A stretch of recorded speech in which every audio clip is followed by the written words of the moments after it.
Hello everyone, welcome to the Generation Y Conservative. I'm glad that you could join us tonight. We have a lot to talk about, including a range of different topics from crazy protesters at both heckling Ted Cruz and Nancy Pelosi on both sides of the aisle right now. You reap what you sow, as they say. Also, we're going to be talking about a crazy Russian chick that's going around pouring bleach on people, manspreading.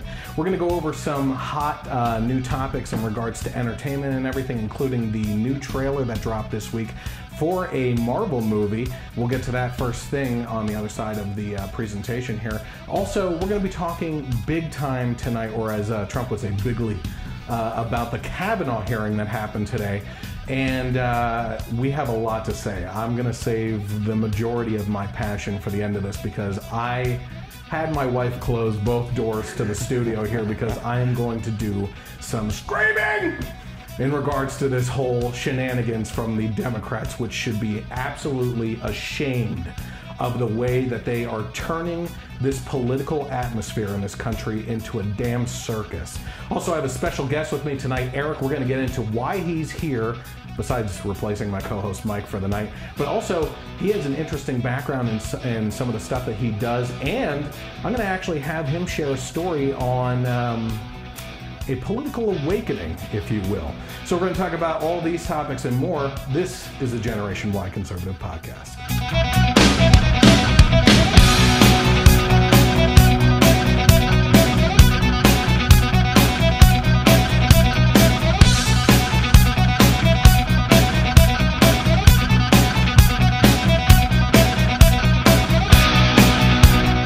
Thank everyone again for joining me on the Generation Y Conservative Podcast. If you're watching right now, certainly get involved. You're probably on Facebook Live. You can get involved with comments and questions. I'll try to get to those as much as possible and respond to you. If you have any questions, it's going to be a filled night tonight. When we get to the Kavanaugh stuff, if you disagree with me, certainly chime in. Not until I start talking about it, though, because I'm not going to answer your questions until then. But I have a lot of angles that we could come at this at. I also have some personal family experience in regards to the kinds of accusations that are flying around on this whole thing. So we're going to hit all that kind of stuff. So if you're watching right now, if it's your first time, if you know Eric and that's why you tuned in, head over to the Generation Y Conservative Facebook page, hit like and get notifications. Also, you can follow me on Twitter and get involved. Usually I'm more active on there in the mornings. Just search for the Generation Y Conservative. You can read it at the bottom of the screen right below Eric here. The tag for me on that, or the handle, is @GenYConservative without the E on the end. You can get involved with me on there and share content as well.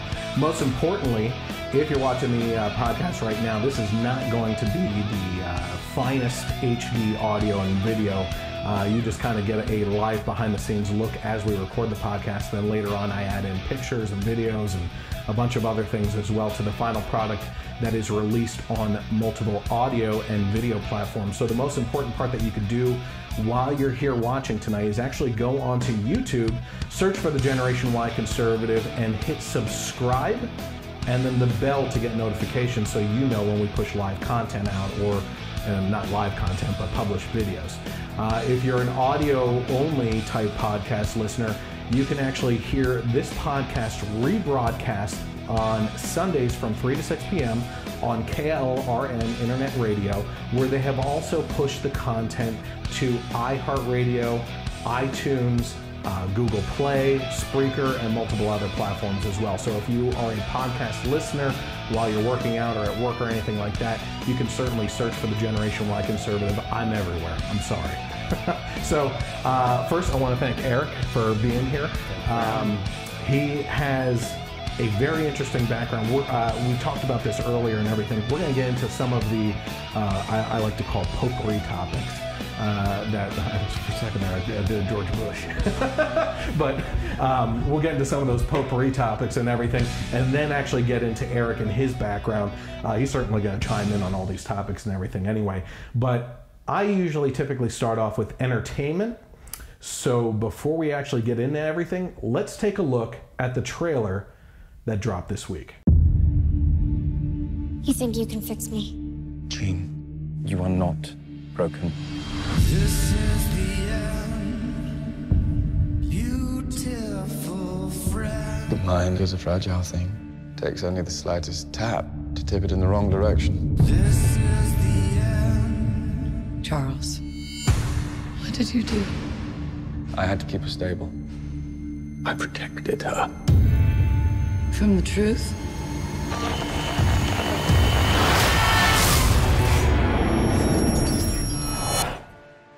There's another word for that. I came looking for answers. You feel like you don't belong here. You don't. They can't begin to comprehend what you are. She's changing. And what?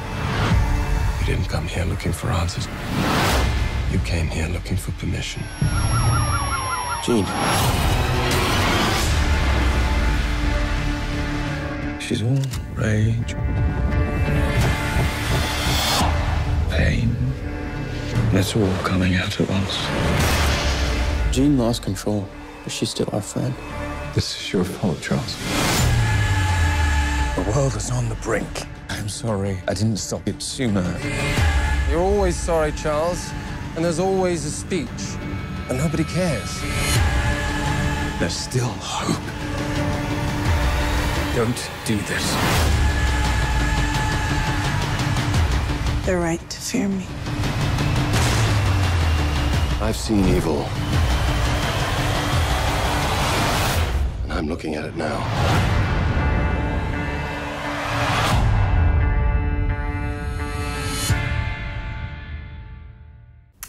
All right, so that is Marvel's X-Men series that started off with First Class. And they've been going strong with some of those movies and everything. I'm actually a big fan of the characters and the actors that have been playing in that. But this is the Dark Phoenix saga, which if you're an X-Men fan, I'm not that big of a comic book person, but I know that the fans go nuts over the Dark Phoenix storyline and everything. So they're tackling this for the second time because, is it Famke or Famke Johnson? Jansen. Yeah, Jensen. She played Jean Grey, and they did the Phoenix saga in their own way on Alcatraz Island and everything in one of the original movies. But fans were pretty pissed off about that movie, to say the least. So they're getting their little reboot here and everything.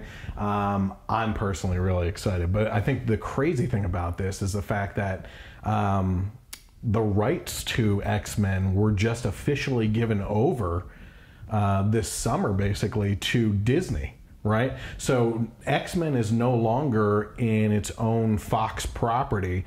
It will now be going over to Disney. So is Disney going to keep these actors and actresses for the X-Men franchise, or are they going to, as my co-host once, Mike, he got involved earlier, said, are they going to just reboot the whole thing, get new actors who they want to fill these roles, and eventually we're definitely going to see all these clash with the Avengers in the movies, which that's what everybody's been waiting for. You know, you happen to say you're kind of on the geek side of like Star Wars and stuff. Do you like these types of movies and everything? Yeah, I do like these types of movies, but I mean, when Disney gets their hands on something, I can tell you it's not always the best thing. As Star Wars fans have found out recently.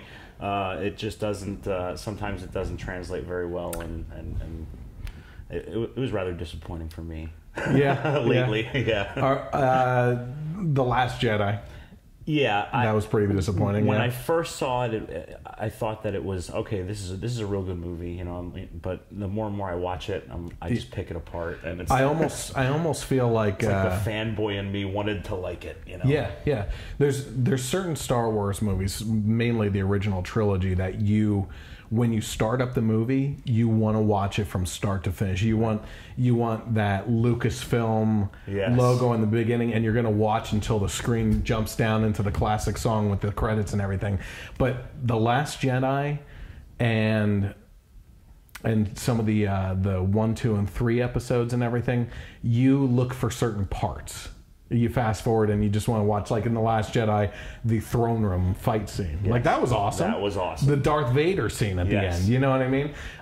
Those are all cool and everything. But I don't know. I was a Force Awakens fan. I could watch that from start to finish. I like The Force Awakens as well. And Rogue One I thought was really good. And what do you think of Han Solo? I have not even seen it yet. Oh, boy. I've attempted to watch this movie about 3 or 4 different times. First time I took the kids to the drive-in. Yeah. My kids are kind of young, and it really didn't work out. No, Okay? yeah. just as as soon as I'm getting into the movie and whatever, it's like, oh, let's get out of here now. Yeah, yeah, it ruins it. So, and I tried to go again a couple of times, and it just never materialized. I think you're gonna like it. And I think they got their bad rap. I think they learned their lesson, and I think it's unfortunate.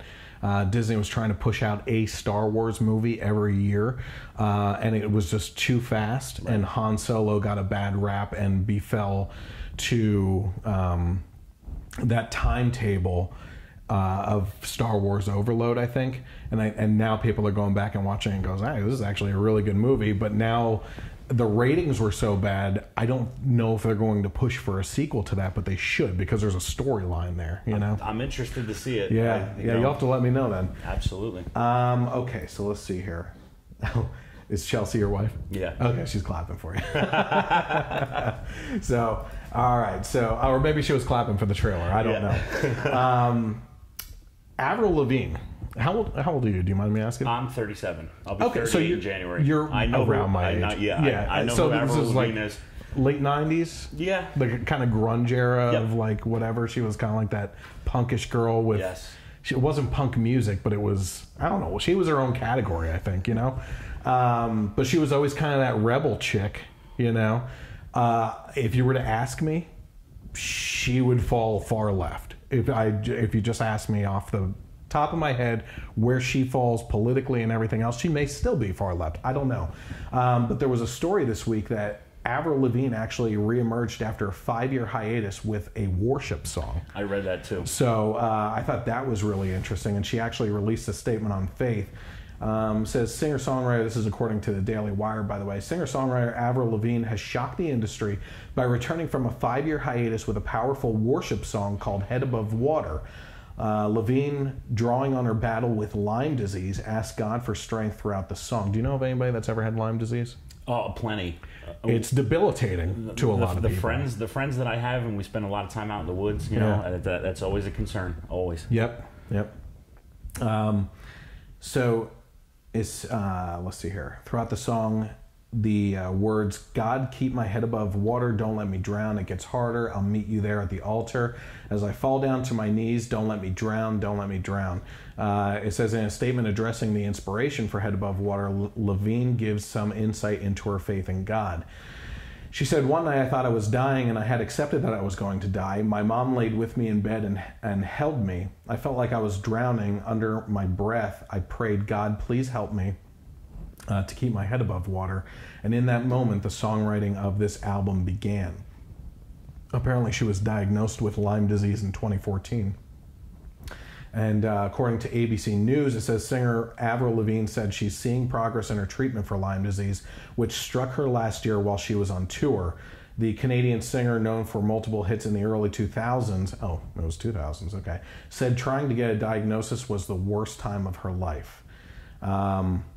So I don't know how long you've been watching the podcast or been following along or anything, but one of my stories of faith was my diagnosis of lymphoma when I was diagnosed with the cancer.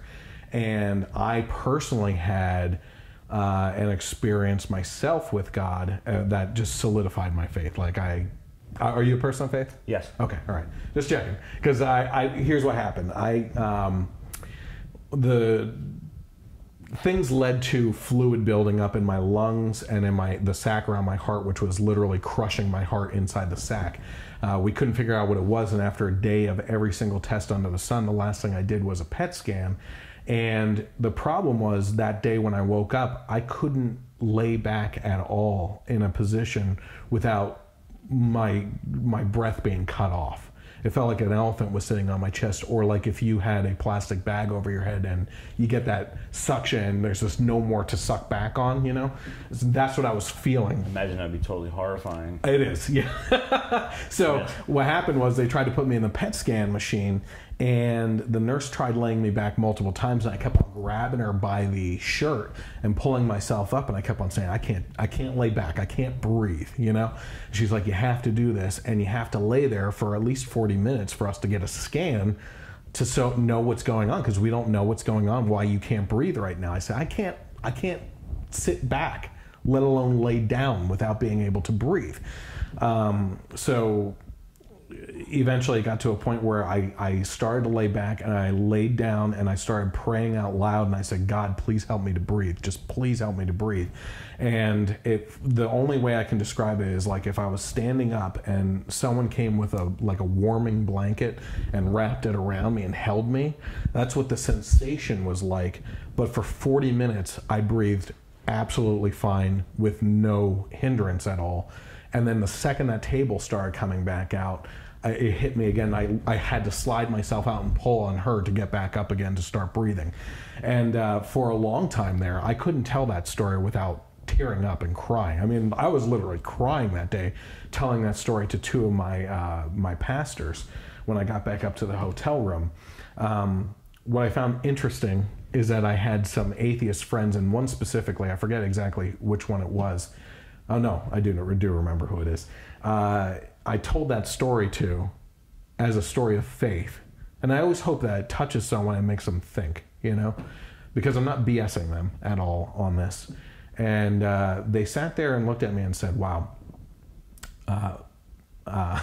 meditation is a powerful thing. And I felt like saying in that moment, let me hold you underwater for 40 minutes and see what your meditation skills do for you. You know what I mean? Yeah. Like when they found out that it was literally fluid in my lungs filling them up, and I was laying back, the fluid was rushing up and cutting me off. It was literally me drowning in open air. Okay, so this head above water thing like hits me. Yeah. You know, so for people to say something like that is a profound ignorance to me. You know what I mean? So. Absolutely. But I was talking a lot there. Do you have anything to say about this before we move on? No, I found it interesting when I read it. Also, I read an article just about that, about Avril Lavigne coming back with the worship song. And it was interesting to me, too. You know, a 5-year hiatus or whatever it was. Or, So. Yeah, I think the interesting thing about that is in a time when we're seeing God and faith and religion as a whole put on trial, right? Everywhere.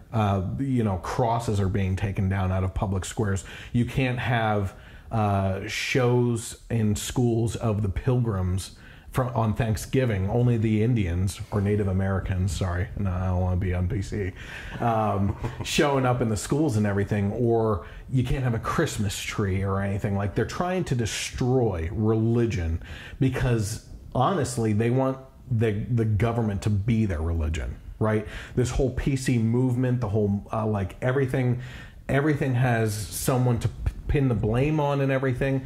That has become their religion. And honestly, I don't know if you listen to Glenn Beck at all, but their religion is a religion of outrage. Yes. If you're not outraged at something that day, you haven't lived that day. You know what I mean? It's an outrage of anything now, you know? And I find it fascinating. My point being that we've had religion as a whole put on trial in America, and yet we see these shining examples of celebrities, which I don't like to hold up on a pedestal or anything, but celebrities risking it all to come out in public settings and go, you know what, I had an awakening. I am either I wasn't a Christian before, I'm a born again Christian, but I've had this awakening. One of my favorites, Chris Pratt. He is unabashed to share his faith on things. He does that at award shows where the rest of Hollywood is, you could just imagine them hissing and spitting under the tables at him, you know? So good for her. I don't know what her politics are. Quite frankly, that's the way it should be with celebrities. I don't care what your politics are. Shut your mouth. Like Alyssa Milano sitting in the background of Kavanaugh's hearing today, Shut up. Don't. She sat there specifically, or was placed there to have her stupid, hot face looking at the camera over Kavanaugh's shoulder. And Alyssa Milano just needs to go away, all right? Just like her show Charmed. Yeah, I have no interest in knowing what her politics are. We know what they are. No, It's ridiculous, though. Hello to everyone joining. Again, if you're joining in right now and everything, please get involved in the comments. Let us know what you feel on topics. I'll share those as well here. We got a bunch of good opinionated people going in there. You a coffee guy? Is my wife in there? Because she's pretty opinionated. No. Yes. She said, haha. Are you a coffee guy? I'm one of the rare people who are not. No, you're not rare. Guy. In this household, my wife does not drink coffee. Really? Yeah. And but the thing is, I think, and it might be the case for you too, she loves the smell of coffee. Yes, and I can make an excellent pot of coffee. It's like me and a Bloody Mary. Yeah. I was a bartender at a golf course, and you can't get me. Well, I guess you could pay me to try it, but it just smells nasty and everything. But every time I made a Bloody Mary, man, the people were like, I want another one right away. Not a real tomato juice kind No, of it's guy. gross. Yes. Yeah, it's like drinking ketchup for crying out loud. It's gross. Anyway, so are you familiar with the IHOP story this year? The over the last year? IHOP. Yes, exactly. Yeah. So they changed their whole marketing thing. Instead of the International House of Pancakes, it became the International House of Breakfast. Was it breakfast or was it burgers? I thought it was, you might be right. And then well, good marketing, because I sure as heck don't know. Well, it worked though. You know what I mean? It got the attention. Yes, any PR is good PR, is the old saying and everything. But in this case, it's actually Dunkin Donuts. That's why I was asking if you're a coffee person. I have a friend who may be watching right now who likes to call me when he's sitting in Starbucks inside Target. The two things I absolutely refuse to go into. Okay. You know, when there's a Starbucks in Target, it's like a double liberal whammy that I refuse to go anywhere near. Now, I don't personally boycott those companies, franchises, and everything. I just choose not to give them my money. You know, I'm not a liberal. I'm not going to go on this like picketing spree and go on these tangents about these stores. But I know who they are. I know what they stand for. I choose not to go there. Well, kind of like IHOP, Dunkin has changed its name. Now it's Dunkin. Now it's Dunkin. Now it's Dunkin, which I guess most people probably like me called it all the time was just Dunkin. Maybe that's why they're doing it. But instead of Dunkin Donuts, it's gone to Dunkin. It says after months of testing a possible name change, this is according to CNBC, Dunkin Brands is finally ditching the words donuts from the coffee chain's branding and logo. The company, which also owns Baskin-Robbins, said Tuesday that its company name Dunkin Brands will remain the same. The switch to just Dunkin began in January, and the restaurant used Dunkin in its tagline, America runs on Dunkin. So it makes sense. Does it say where this market research was done? I'm going to guess. Okay. Usually in the Northeast, like New England, because Dunk's is like started up there. That's what my wife would tell you. That's what she probably just commented. She says they got it wrong because in New England it's just Dunks. Dunks. Yeah. So it's pretty good branding. Look at here, like the small coffee is just DNKN Dunkin, and then it's DNKN for the medium, but going down, then it goes to Dunkin for the large cup and everything. So it says shares of Dunkin Brands rose more than 1% on Tuesday and have climbed more than 39% in the last year. So they're obviously doing something right. Yet, as I look here for the live update on the stock market, it's down by 0.12% on the day. So I'm a huge Dunkin fan. If I go a couple days without my coffee, I start to get moody. You know, I need my Dunkin fix or Dunk fix. Somebody recently gave us. I'm not going to call out anybody on the on Facebook or anything, but somebody recently gave us a bunch of Dunkin Donuts coupons. Oh yeah. My wife was very excited. Oh, she's a Dunkin person? She is a huge Okay, there you go. So she Good tells job, Chelsea. she just told me today that she was all excited. She grabbed the coupons and like was heading to they're expired. Oh, you know what I ran into right now? They have this peel campaign where there's a sticker on there and you peel it off. And it's like, for the majority of the ones I've been getting are any size coffee for $1, right? I took it in the other day. It's like 9 o'clock in the morning. And I said, I have a coupon. I got to the window, so I already did my order. And they're like, that's for after 11 a.m.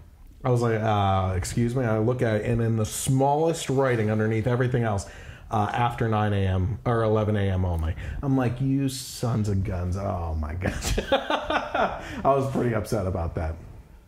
So I don't know if you happened to tune in last week. One of the things that we were talking about was obviously Halloween's right around the corner at this point, and one of the costume companies out there came up with the sexy Handmaid's Tale costume. Yeah, which flies in the face of what the whole show stands for and everything. So obviously it triggered people immediately, and they got offended because that was something to be offended by that day.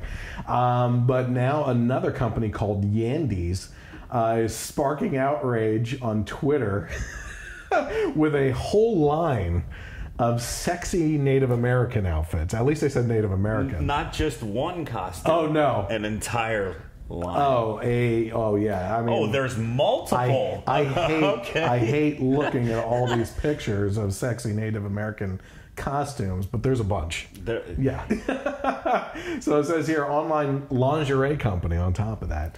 Yandy has been called out again over the weekend for its sexy costumes, this time over its collection of sexy Native American and sexy Indian designs. Oh, they did go in the root of Indian there. That was probably what it was right there. That many are calling highly offensive and racist.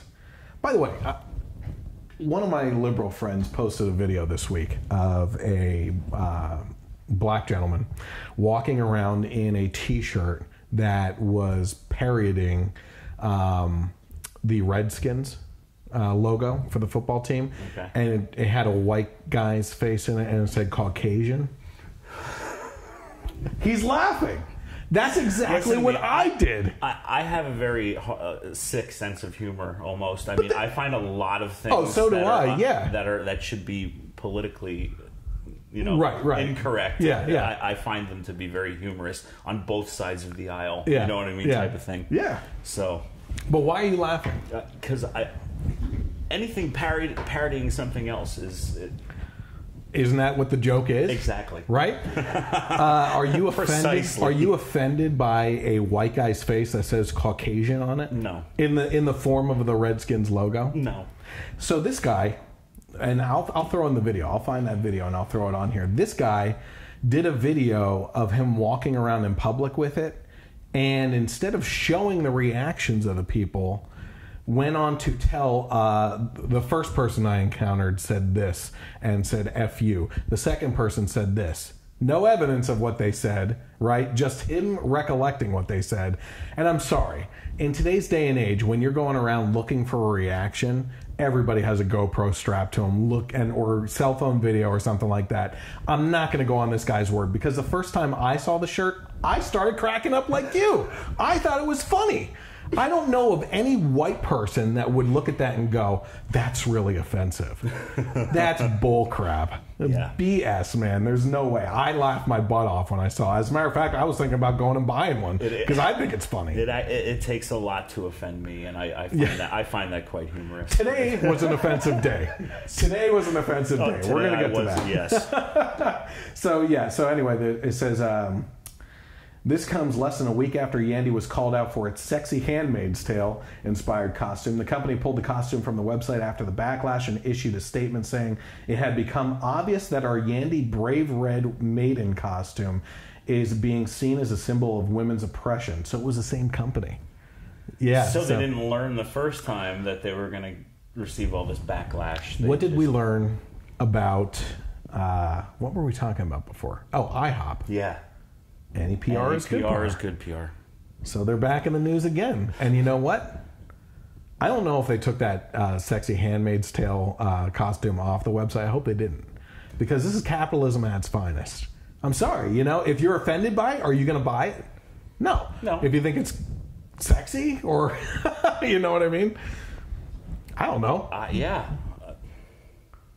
So I Leslie, can't tell you what if you're watching, there's some good Indian costumes out there. I'm just saying. Okay, so this is we're getting into the fun stuff now. This is from the New York Post. Now, I don't know if you know political leanings on things. Yes. Let's just go with this. Sometimes I'm surprised. New York. All right.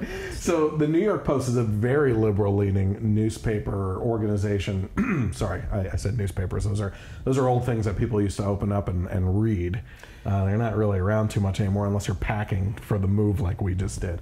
By the way, take notice to my mural that it took a couple days to paint here, because this is starting of the new set here. Some of the old stuff from the old set, and I watched the progression of this as you guys were doing it, and I was quite impressed. Well, I have to be honest with you. I went to an art school for graphic design, so I'm not a painter. Painting, I did everything in my art school that I went to in regards to art and everything. But painting was my worst medium. Like, my paintings look like crap, you know? So what I did was I put together a design in Photoshop. I found the flag I wanted. I wanted the Betsy Ross flag, because that's one of my favorite flags. And then I wanted the silhouettes of some famous people, so I found this one's famous, of Ronald Reagan. I have a T-shirt with this silhouette on. Not to interrupt, but I saw, and talking about funny, whatever. I smell hippies. I smell hippies. I smell hippies. So Lincoln, Washington. I couldn't find one of my top 3 presidents, which is Calvin Coolidge, to put up here. Do you know anything about Calvin Coolidge? That's interesting. Why is he one of your? So when Harding was president, he died in office. He had like a heart attack or something. Right. And they appointed, obviously it went to the vice president, which was Coolidge at the time. He cut taxes. You can imagine, first of all, in today's culture, if you cut a percentage off of the total tax that's coming into the government, the left flips their lid, right? Unless it's a percent from the military or something, right? Unless it's something that they agree with, right? And then obviously that percent or whatever has to go towards Planned Parenthood or something. But in this case, Coolidge was like 65% right off the top. 65%. You know what he did the next year? He cut it another 50%. And that actually led to the booming 20s, which is rarely ever talked about. And that the 20s were the golden age of economy in the United States. Everything was just flourishing. I'm not going to lie. I didn't know much about Calvin Coolidge before I came in this room. Yeah. But I'm definitely a fan now. Yeah. Look into it. There's some really good, interesting history on that. But point being, so I put together a design. I'm not a good painter. I actually took a projector and projected the whole thing up onto the wall, traced it out with a pencil. You could still see some of the pencil marks and everything. And then I painted by number. Basically. But one interesting thing that I'm pretty proud of is I found a font of the original Constitution lettering, and that's what I did for the title up there. So yeah, that's pretty cool. Yeah, I'm pretty happy. So anyway, what the hell were we talking about? So the point being here, this is a new studio. I'm gonna add to it. Mike was pretty pissed off that I didn't do a silhouette of Trump, so I put a little Hawaii Trump up there. Which I love. Yeah, so the exact opposite of Trump would be the Obamas. Yes. Right? And believe it or not, it's not Barack that's making the news right now. It's his lovely, beautiful, gorgeous model wife. I'm sorry, where's the garbage? No, I mean, have you seen her arms? They're bigger than mine. They're fantastic. I mean, those are model arms. You can't make fun of Michelle. That's a sin. So anyway, Michelle's making the news for a couple things. She's going on a book tour right now, right?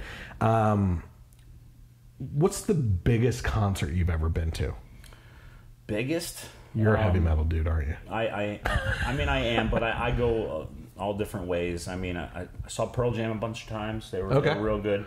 We just saw Ozzy a couple weeks ago at the PPL Center. That was probably those are big. Those are big groups. What would you say a premium seat at a Pearl Jam or Ozzy concert would cost. Like including like primo, like VIP packaging. VIP, you're getting backstage, you're going to meet them, you're going to hang out with them, you're going to get things signed. I mean, I don't know, $1,000? $1,000? Yeah, maybe a little less. What do you think it costs for good tickets to go see Michelle Obama on her book tour? I don't even want to venture. Did you see this story yet? No, no. So this is the headline from the New York Post. Tickets for Michelle Obama's book tour are going for obscene prices. Last week, Michelle Obama announced her nationwide book tour of Becoming, her first memoir, but when tickets went live on Friday, fans freaked out at the sky-high prices, which are as expensive as going to a Beyonce concert. I think it's more than that. Yeah. Nosebleed seats start at $30. Okay, that's not good, right? But who did the Obamas fight for? The middle class, yes. The lower class. They were there for those people. They were the voice. Change you can believe in. Change, yeah. Well, after paying for this, you're not going to have much change left. The premium seats, $3,000. Ouch. So fans of the Obamas were none too happy about this going on, right? That's a sin. That's terrible. Oh, absolutely. Let me just see something here. So it's $3,000, and that includes a pre-show photo opportunity. Well, that's worth $1,000 right there, right? You can go like this right next to each other. A signed book and other VIP gifts. To put it in perspective, VIP tickets to Beyonce and Jay-Z's On the Run 2 tour are $1,000. So kind of along the lines of what you said. I think one of the bigger shows, I think this is just my personal opinion, I think, of the biggest concert that you could probably go see is the combo of Elton John and Billy Joel. I don't know of any tour that's gone on where like people were like, I will pay anything to go see those two play. I'm a big Elton John fan. I love Elton John. Oh, Saturday Night, the Good Night for Fighting or whatever that song is. My kids have recently discovered, what song are they listening to incessantly? I'm Still Standing. Yeah. And they got it off of the movie Sing. Have you had the... that's the animated film. Yes, the animated. I haven't seen that one. I'm sure my kids have. Oh, yeah. It's nonstop. Yeah. It's Alexa is playing, she's listening. Yes. So, it says Michelle Obama, this is what one user wrote on Twitter. It says, Michelle Obama is out here selling Beyonce price tickets and I was not prepared, followed by a crying emoji. Another person said, this is for the upper middle to upper class only. This is from an Obama fan. The rest of us can't swing $200 for one ticket. But Deborah Spear, I guess is how you say it, editor of Concert Magazine Pollster, told the Washington Post that while most writers don't sell out stadiums for a book tour, Obama is an exception. You don't see it every day, but she's not a typical author. Michelle Obama is kind of a rock star herself, which is kind of the problem, right? The Obamas never really saw themselves as politicians. No. They saw themselves as trying to rub elbows with celebrities as much as possible and get into that scene to affect politics more than in the actual politics itself. Didn't they recently get like producer deals with Netflix? Yeah. And those things are going to come out soon. Did you? Do you remember doing it?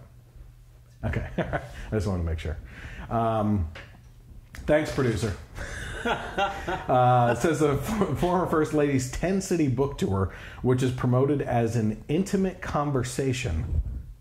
If you're looking for an intimate Michelle Obama conversation, there you go. $3,000, that's all. Yeah, that sounds like... never mind.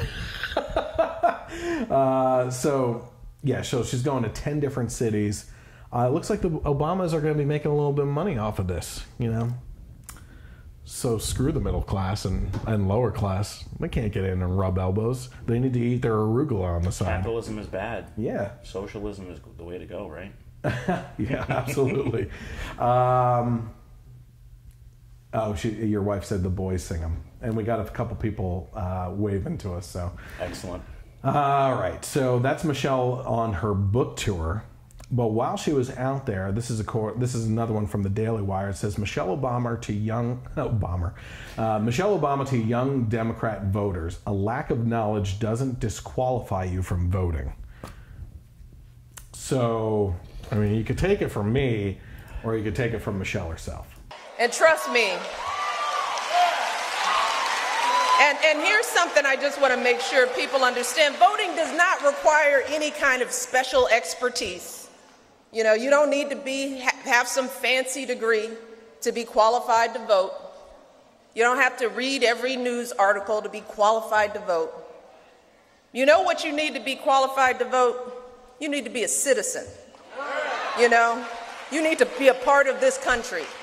You need to have opinions about the issues in your community. That's what qualifies you to vote. Caring about your kids' future qualifies you to be a voter. So I think we can agree with her on something there.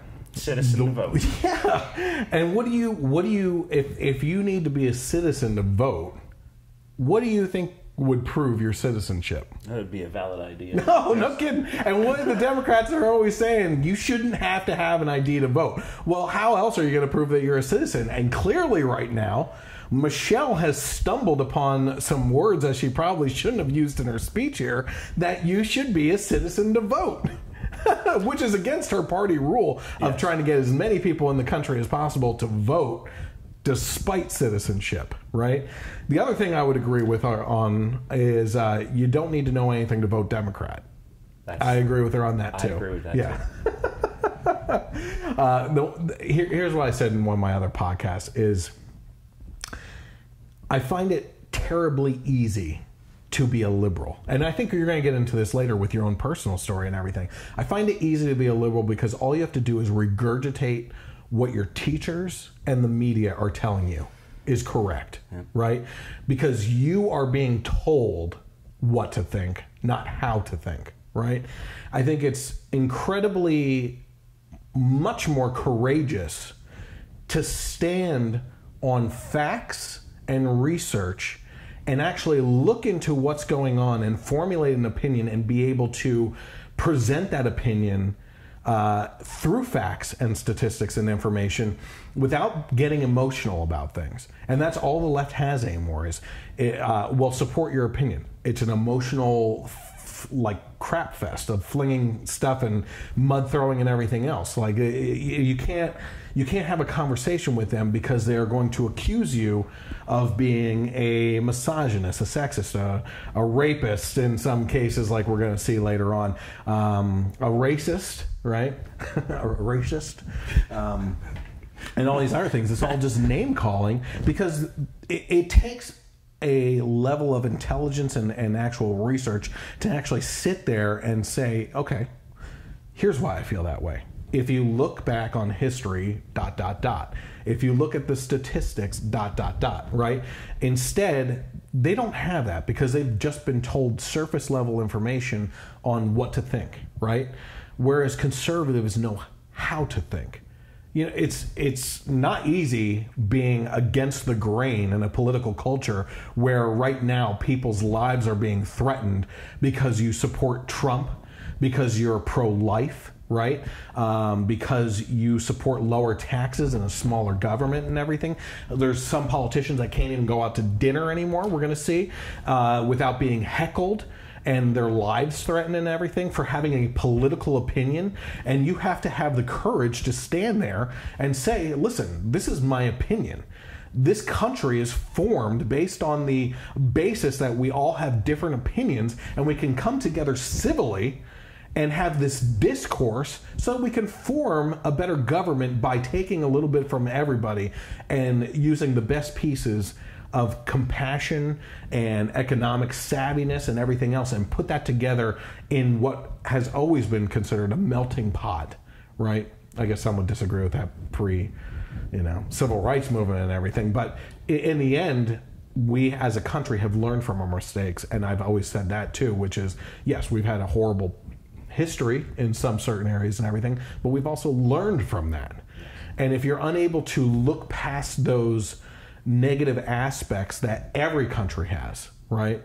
blemishes on their history and everything, and come to a conclusion that America is the best country in the world because of founding documents that have allowed us a freedom and rights that are secured from the government, not by the government. It's by the people, for the people, and given inalienably by God, as some of these guys thought, right? You need to be able to defend that in public. And that's, I think, the stumbling block for those that are ignorant on the left and right. Excuse me. I completely agree. I think you're going to have a lot to say, though, when we get to you. Yeah. Anything more on that, at least?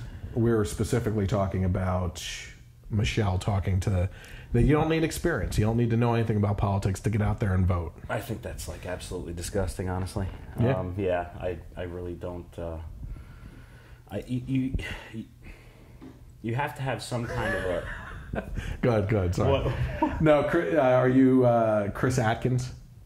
Is that someone you know? Or okay, he said you don't even need a pulse to vote Democrat, which is true. If you don't know, a lot of people that end up voting for Democrat, not like the majority or anything, but when you look into voters for Democrats, they've pulled up records of people that voted that have been dead for a long time. You know, people went in under false presentation of identity and voted under someone's name that is passed away, which is exactly why we talk about needing ID for things. Yeah, I'm a recovering liberal. Coffee helps with that. Okay. Oh, gosh. This is going to be a brief topic. I think we've covered the whole Colin Kaepernick thing like pretty well on the podcast as far as the different angles to it and everything.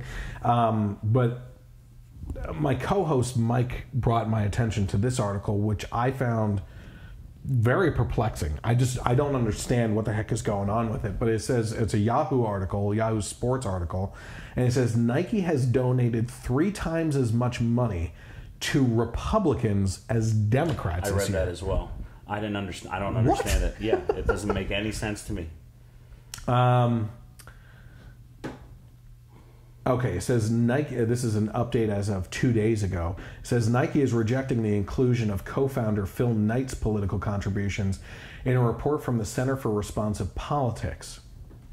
Nike's Political Action Committee helps employees support candidates who understand our business and whose values and goals align with our mission of serving athletes. Sorry, that's heartburn. Nike spokesperson said in a statement to Yahoo Sports, contributions from Nike PAC are entirely separate from personal contributions made by individuals, including Mr. Knight, who retired as an employee of Nike in 2006. Well, who the heck cares what he donated then? Using the data posted by Open Secrets, the Nike PAC has contributed $88,700 during the 2018 political cycle to Democrats and $79,400 to Republicans. So that's actually more to the Democrats. So I don't know what they're talking about there. This is consistent with our history as a nonpartisan company that engages in a range of issues, including tax, trade, sustainability, and digital developments. So this has been an update to the original story that we posted on, well, it was posted on the 23rd. So 2 days later, they came out and said that. So even so, you're talking about in the tens of thousands there, right? Within less than $10,000 of each other, right? So it still bears the question, why are they donating so much to Republicans when their main push for a political ad right now is using this very controversial figure that's very anti anything that the Republicans stand for, right? Wears pig socks with the police officer hats on them. Yeah. He's donated to the Daughters of whatever charity that was a cop killer, right?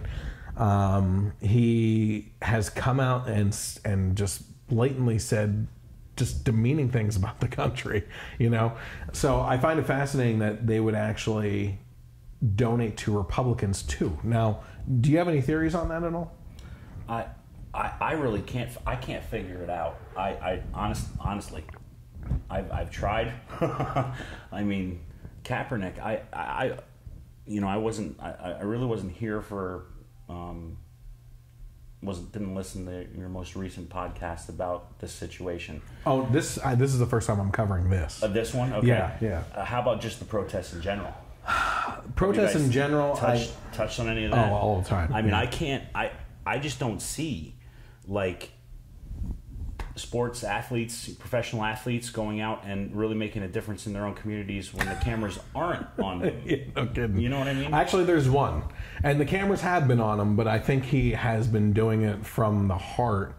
And for Christ, which is Carson Wentz, has been doing incredible things with his Thy Kingdom Crumb food truck. My wife and I are big fans of Carson Wentz. Incredible. And then he...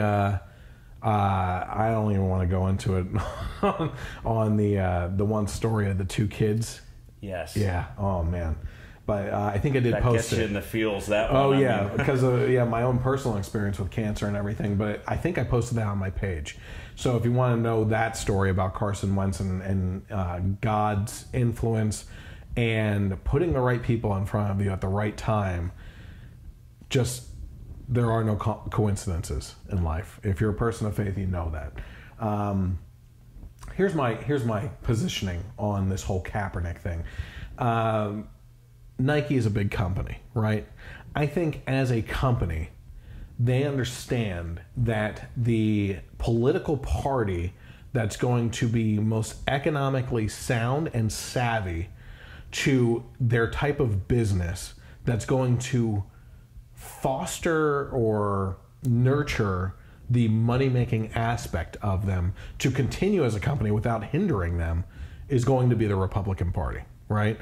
Democrats, the only thing that they ever do, if you have problem A, B, and C, the solution for A, B, and C is always, we'll raise taxes.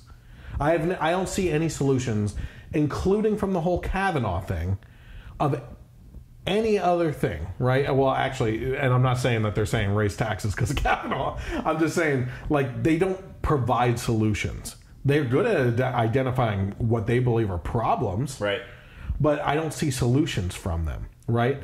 What I've seen over the last couple of years is the Republicans actually stepping up for once and saying, okay, if you don't agree with this, here's a couple solutions that we have. No, you're racist bigots. Yeah. What? This below the belt ninja stuff that the Democrats are using. Like, yeah. I think the Republicans, the GOP, need to kind of step up their game a little bit. And you kind of saw that today in the Kavanaugh hearings. Yeah. You know, at the point where Dr. Ford is testifying, you have, you know, a special prosecutor is questioning her. Mm-hmm. But then as soon as, you know, he's testifying, they kind of took it upon themselves, and oh yeah, it Your wife makes a good point, by the way. She said you should encourage citizens to educate themselves. Yeah, you got that. Not right. necessarily vote. But remember, you don't need to know anything to vote. Exactly. You don't need to know anything to vote.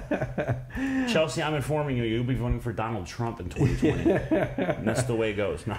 So this, the hard thing to do when you're talking about international political things is to wrap your head around that what happens in another country, you can't necessarily apply the principles or laws that we're used to here to that situation, right? I posted a video this week or an article in regards to this feminist from the Daily Wire, and a lot of people were saying that she should be charged with assault and everything. Clearly, right? That is clearly what should be done with her pouring bleach on the crotches of men for manspreading, right? 20 times more concentrated than what you use in your laundry, right? The point being, she did this in Russia. I don't know what Russian laws are. You know, I don't know what she could be charged with over there. Certainly, it's a start to look into some sort of assault charges, right? But before we actually start talking about this, let's actually take a look at what this woman was doing in Russia.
what is her? Is this a protest of hers or in response to something? Okay, so let's start off with this. Let me explain manspreading to you. Okay. It looks like some of those dudes were asleep. That's what I was going to get to.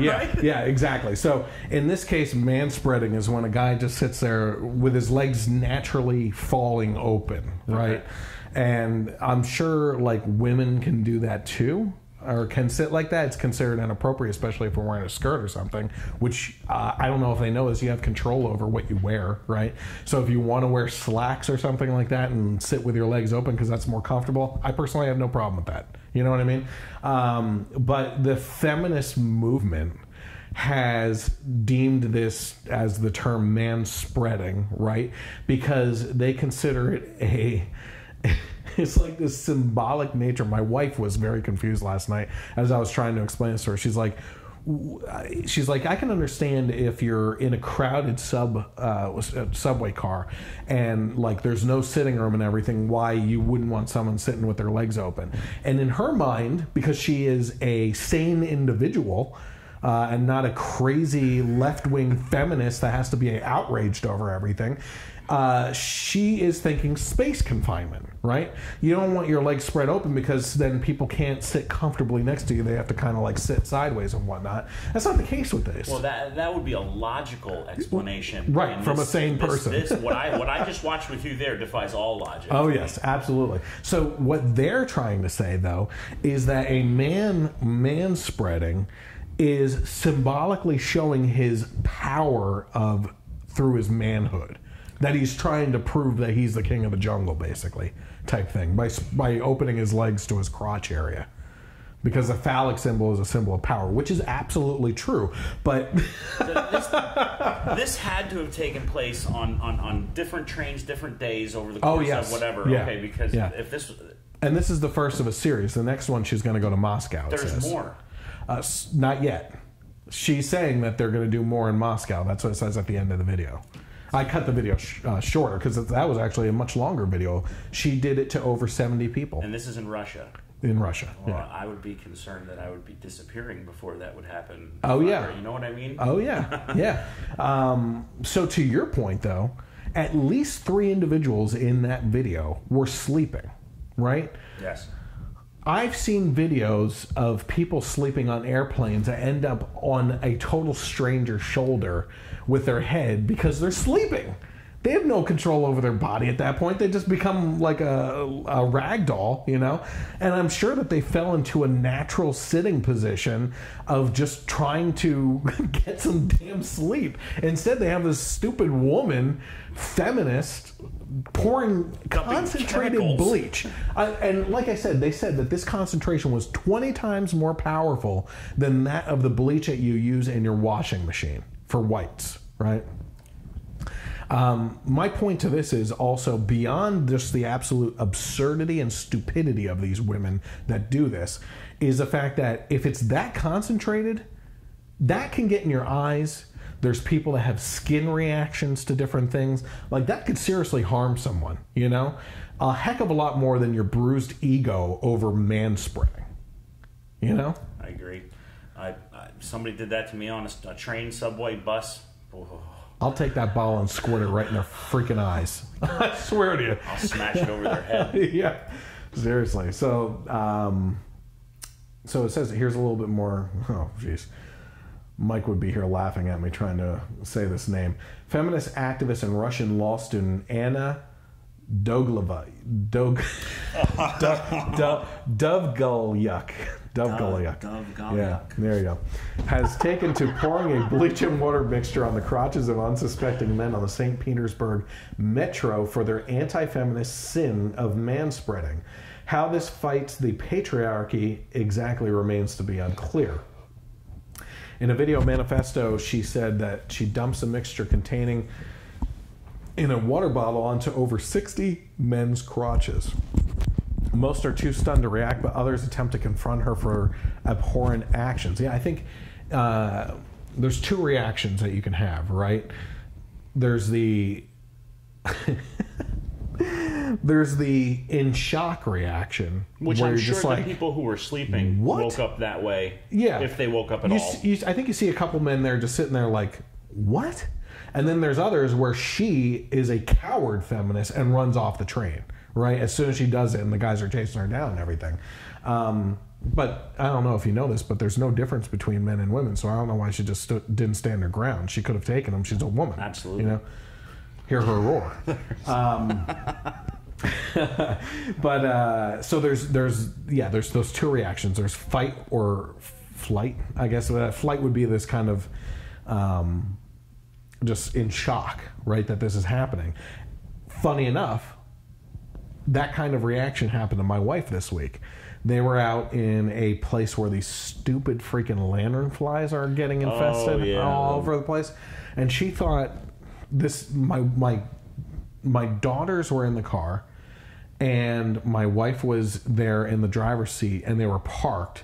She said she didn't think that anyone knew that anyone was in the car, and this woman comes right up to the van and starts kicking the bumper, right? And she's like, I think she was just trying to squash the lantern flies in the area, but why would you be kicking someone else's car to do that, you know? And I was like, why the heck didn't you get out and confront her? She's like, I was just too in shock to do anything about it. I said, you should have gotten out and confronted her over it, you know? And then I got a message from her today. She's like, I do think it was actually a crazy liberal, because I realized where she was kicking was my Relic Hunter firearms. There's a bumper sticker, and nice plug for Relic Hunter. Nice. Exactly. Gerard will be happy. Yeah, exactly. The firearms dealer bumper sticker and the Christ fish. Right, and that was the area that this woman was kicking. Yeah, those are reasons to be triggered. That's fine. What liberals are today. They feel like they can interrupt you no matter what you're doing, shout you down. They believe that the First Amendment applies to them only, that they can use the First Amendment to speak over you and infringe on your right to speak by cutting you off and protesting you and shutting you down, shaming you publicly and everything, all the way to, if it's a conservative's car or a Christian's car, who cares? I can kick it. I have the right to kick this person's car. That is the mentality of today's liberals. It's disgusting. Yeah. All consequences have actions. All actions have consequences.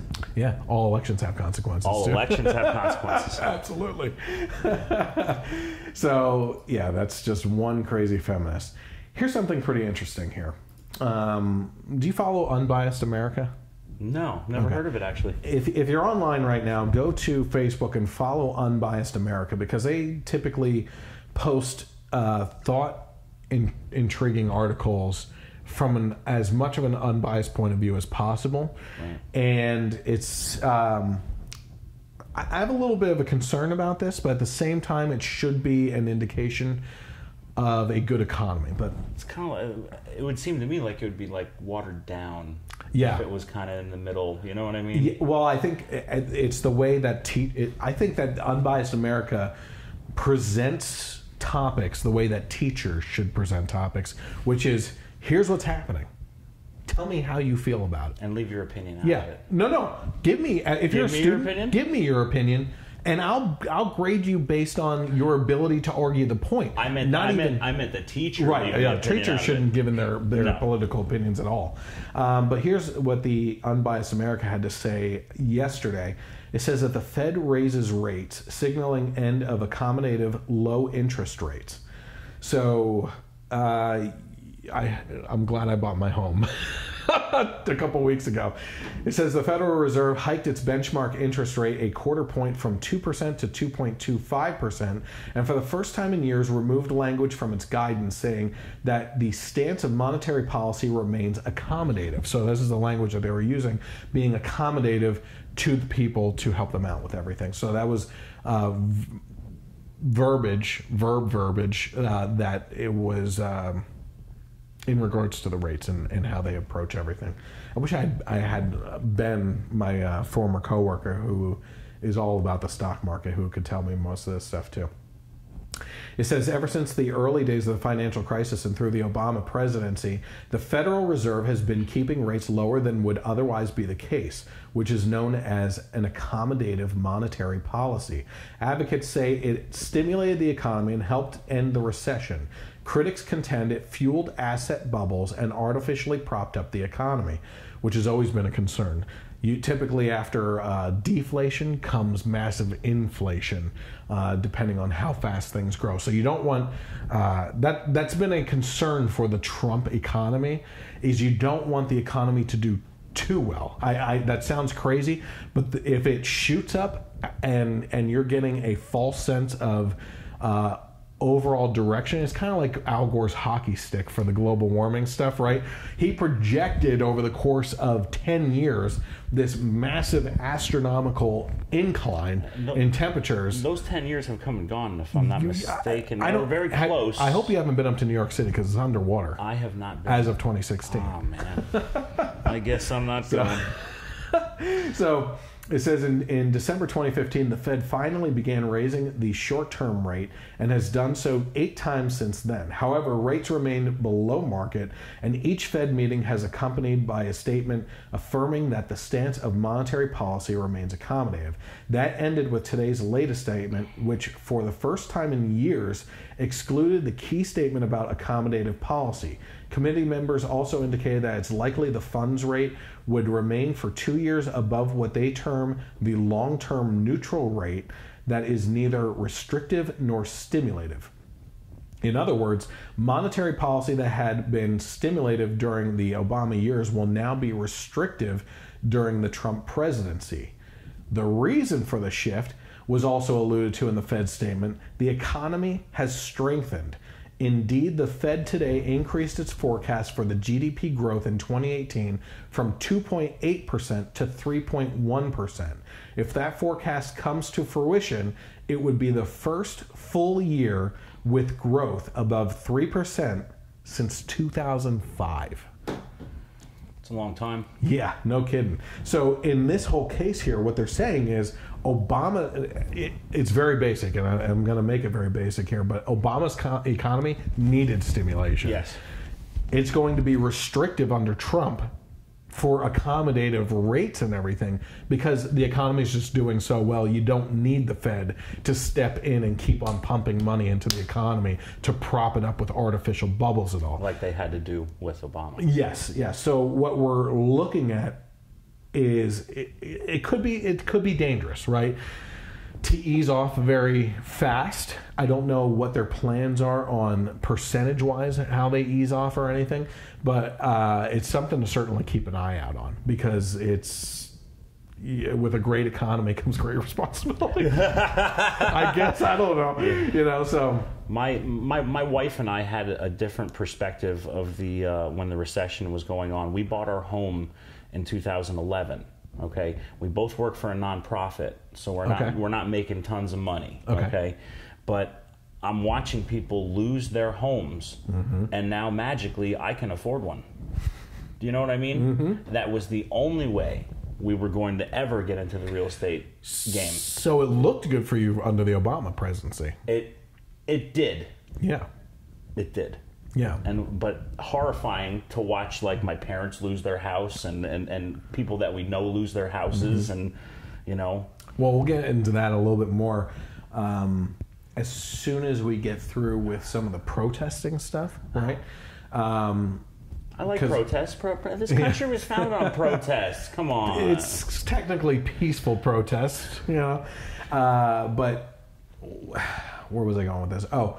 Have you ever seen, and this movie would be completely boring to people that don't care anything about the economy, how it works or bubbles or anything like that. Did you ever see the movie The Big Short? No. Okay. I highly recommend this movie to anyone that has any remote interest in politics, because not only do they go through this storyline of what happened with key people during the financial collapse, right, of the artificial housing bubble and everything, but they also take the time with Ryan Gosling and multiple other people to do like this almost Office-esque side to the camera presentation of this is why this was happening, and little like kind of diagrams and everything, and they show why they did certain things, right? Yeah. Now, what I find fascinating about this movie is it picks up right before the crash happens, right? And they start going with that through the crash, and you see how this all played out, and you think to yourself, my word, these people knew what was happening before it happened, and they let America do a belly flop onto rocks. Okay?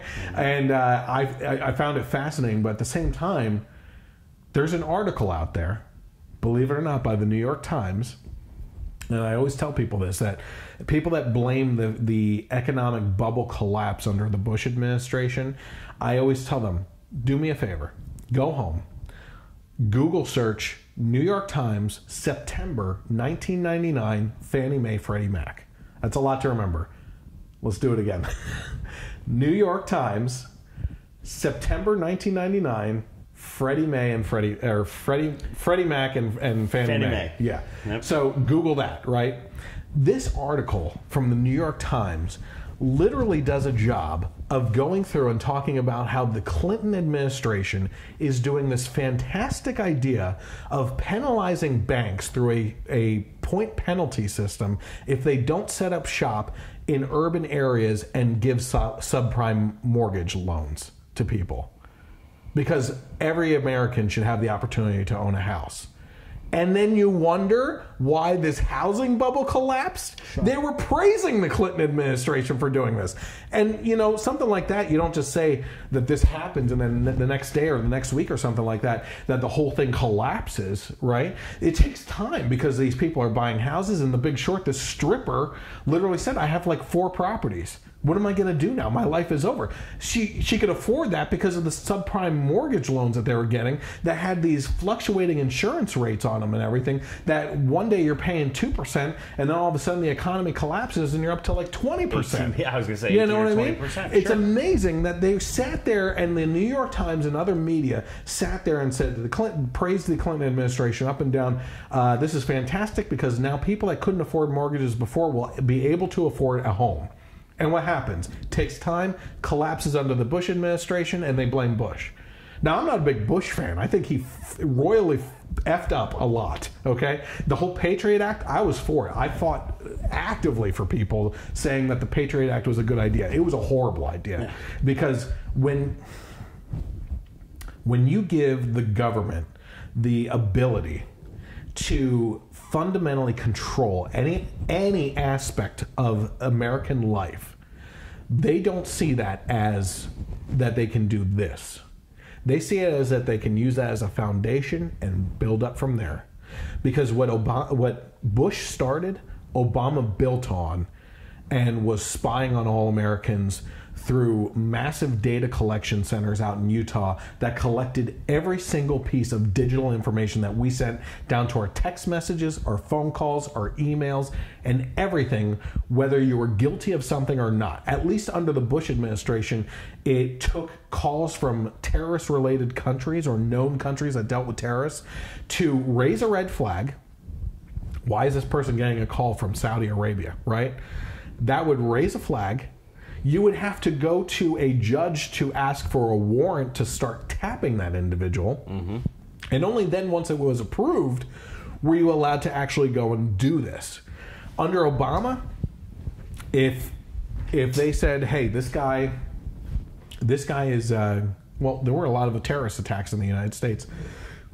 Under Obama, they happen to be called workplace violence incidents, right?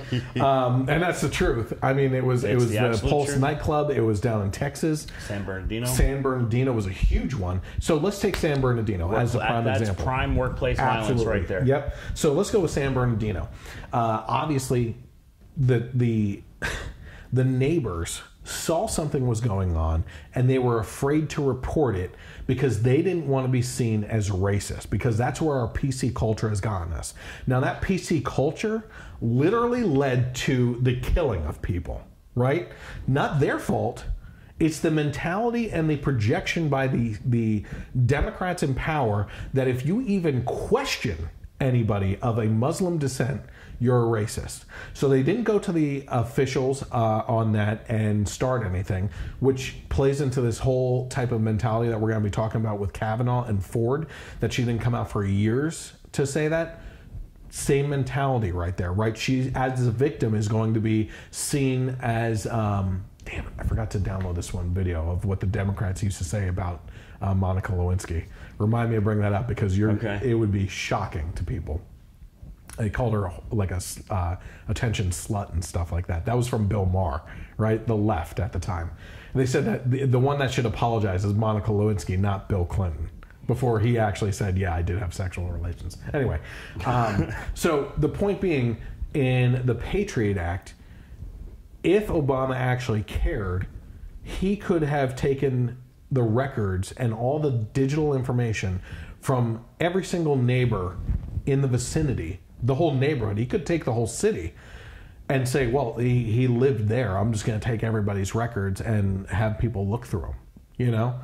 This is like a warrantless tapping ability by the government now that has been built upon by this Patriot Act. That was horrible. It was a horrible idea, because we should have known that when you give the government an inch, they take a mile, right? That all started with the Fed. That's the kind of tangents I go on. Get used to it, Eric. I'm sorry. That's all right. That's all right. Okay, so let's get into some of these protests here. This first one is surprising. This one is Nancy Pelosi being protested by illegal immigrants. Yeah, so let's take a look at that. Hey.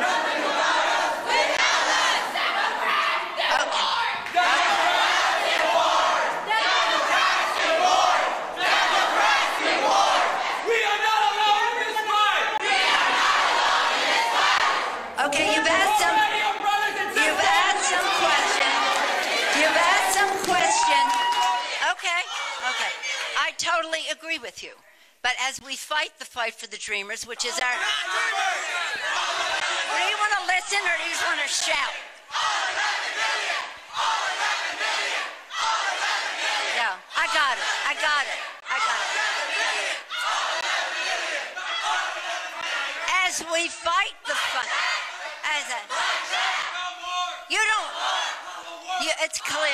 It's clear you don't want any answers. Just stop it now. Let's stop it. Stop it. Look, I want to tell you something.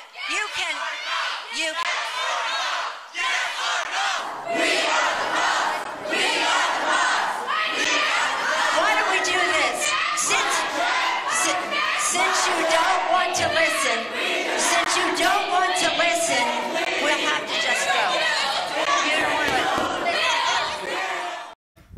It's a lot different when the shoe's on the other foot. Yeah, no kidding. A lot different. I want to look. I will have the conversation with you. You're certainly welcome to chime in. But there are certain times when I have to look out at everyone else and just give you some perspective here. You reap what you sow in this case. You have, as liberals, for over a decade now, said through college campuses and professors that protesting is your right, that the only way to get your message across is to shut down individuals of opposition and different opinions. You have Maxine Waters that has gone out there and told her supporters that if you see anyone within the Trump administration or Trump supporters or anyone that supports these policies, to get up in their face and shut them down and tell them that they are not welcome here. When you have college students that protest conservative speakers coming to campuses, which are the perfect opportunities for students to learn different points of views and actually grow comfortably in an uncomfortable environment into their opinions that they should be forming, not being told what they are, you have reaped what you sown. These professors that are getting shut down, like Brett Weinstein, he is a liberal professor at, it was Evergreen University, I believe, right? Liberal professor that was shut down out of his own class by liberal students that said they were protesting because it was a whiteout day, I think it was, right? That white students and white professors should not come into school that day. And he said, screw that, I'm a professor, this is what I get paid to do, and this is a stupid protest, I'm going in and teaching my class. He was shut down, and the administrator or the dean was locked into his office and surrounded and held hostage by liberal students that wanted to change on campus, including things like we shouldn't have to do homework. The college campuses in this country have set up a babysitting environment for these people to let them sit there and suck their thumbs and throw these protests and shut down people without allowing any civil discourse in this country. And you have politicians like Maxine Waters and Nancy Pelosi that have fostered and allowed this to fester in the United States, that there is no political discourse anymore. And you have her becoming the victim of the very things that her party has fought for to happen to our side for years. So when she stands there and she says, just stop it, or she says to them, well, apparently you don't want to have a conversation because you're unwilling to listen. How does it feel? How does it feel that you are now in the position that you have put Republicans in for years, where instead of actually having any civil discourse where a matter of opinions are discussed and things are formulated together where we can actually reach across the aisle and share opinions and formulate some sort of plan with each other, that you have completely shut down the other side and refuse to have any conversation and instead go to the immature, ignorant level of immaturity where you lead to just name-calling, devolving into mudslinging and personal character assassinations of people like Brett Kavanaugh, which has no evidence bearing on what they are accusing him of. You have come to this point because of your own actions, and now you've created this monster that has unleashed on the public, and the public has taken control and taken this type of mentality and has gone against you. Now your monster, your Frankenstein, or I guess Frankenstein was the doctor himself. The monster himself has gone against you, and you can't control it. And you can't control these people that are going around wearing pussy hats, screaming at the sky, calling themselves citizens and able to vote without an actual ID or citizenship at all. You have lost control of these people, and now you can't rein them in. You can't control them because you told them just go buck wild and nuts and anything goes. Well, you've lost the reins. That pony show has gone way ahead of you and ripped the reins out of your hands. And you are now having to react to those situations like we have had to react to all the shenanigans and BS that you have thrown at us for years now. That's one of my tangents. Go ahead. No. That, like I said, just looking at that, and you can see, protesters, don't let them get a word in edgewise. It's happening to them now. Yeah. You know what I mean? It's happening to them. But what stops this? I don't know. I don't think we can stop it. Because they have never, as I mentioned earlier, way beyond their control. Way beyond. There have been no solutions provided by the Democrats to stem off incivility in this country. And they've only promoted it and fertilized it with their BS and the dribble of manure that comes out of their mouth. Right? And so we have festered in this environment that has no bearing. It's all over the place, right?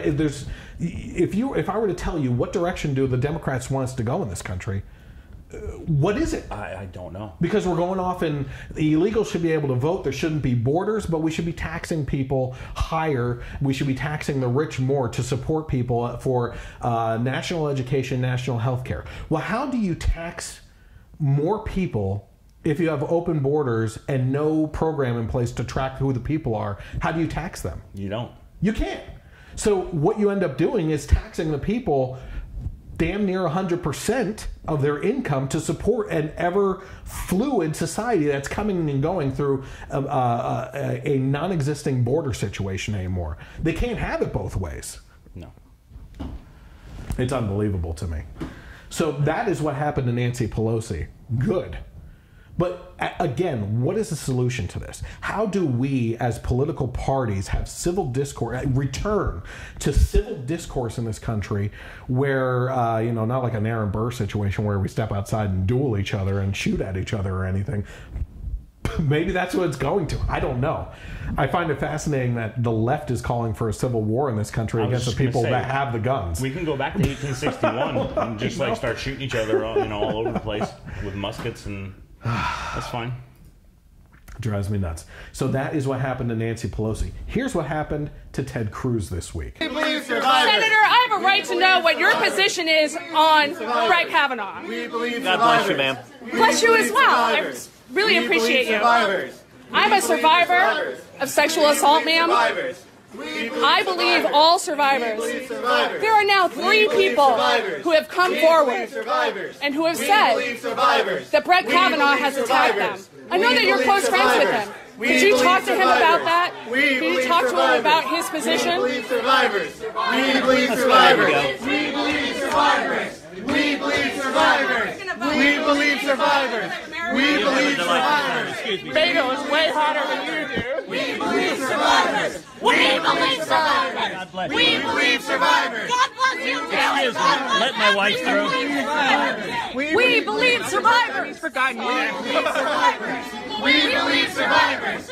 We believe survivors. We believe survivors. We believe survivors. We believe survivors. Sexist, racist, anti-gay. We believe survivors. We believe survivors. We believe survivors. How utterly disrespectful. Yeah. Utterly. Incivility. Immaturity. Arrogantly ignorant is one of my favorite terms. Arrogantly that's a ignorant. good, yeah. Yeah. So, number one, funny thing that happened here. These hecklers believe that they won and that they were able to get Ted Cruz and his wife to leave the restaurant. The restaurant has responded this week and said that they got the Cruzes out of the situation and then invited them back in to a private area for them to finish off their meal, and they had a fantastic rest of the evening. That's good. So I love stories with happy endings. Absolutely, yeah. So let's go off of what they're doing there. What are they saying? We believe survivors. We believe survivors. Right? Before we dig into what that statement actually entails, let's talk about how the left, with their protesting, is just a heckling of repeating statements, right? It's not like, hey, why don't you believe this survivor? Ted Cruz, why don't you believe this survivor, right? And give him an opportunity to speak. No, they don't care about No, they don't. They don't care They about want to hear themselves speak, yes. And they want to make a viral video to show that they won in their mind. No matter how stupid they sound. Yeah. So, I want to get into this. I should have showed the next video first before we got into this, because this is going to lead us into the whole Kavanaugh situation. But I am a product of rape, okay? By extension of family members. 26 family members are extensions of a rape situation. My grandfather was born of a rape, okay? My great-grandmother chose not to abort him and had the support of her family through a creative means of giving him as a baby to her sister to raise, right? And he grew up thinking that his mom was his aunt and his aunt was his mom, you know? It was a loving environment. It created, over time, 26 more family members in that family tree that all now have loving family members and family trees of their own and everything. I find it fascinating that one of the excuses is to go to the 0.01% of cases of abortion that involve rape and incest and everything, saying that nothing good could come of it. Doesn't matter what's going on. If that happened, abort, right? And before I knew of my family's situation, which I only found out after college, my mentality was, in college, I am okay, I'm pro-choice, right? Then I ran into a situation of a person that I cared about that told me a story about her own abortion and the pain that she went through years later, wondering what that child, if it would be a daughter or a son, and where they would be today. How she was telling me how old they would be, what would they be doing, because they had the abortion in high school and everything.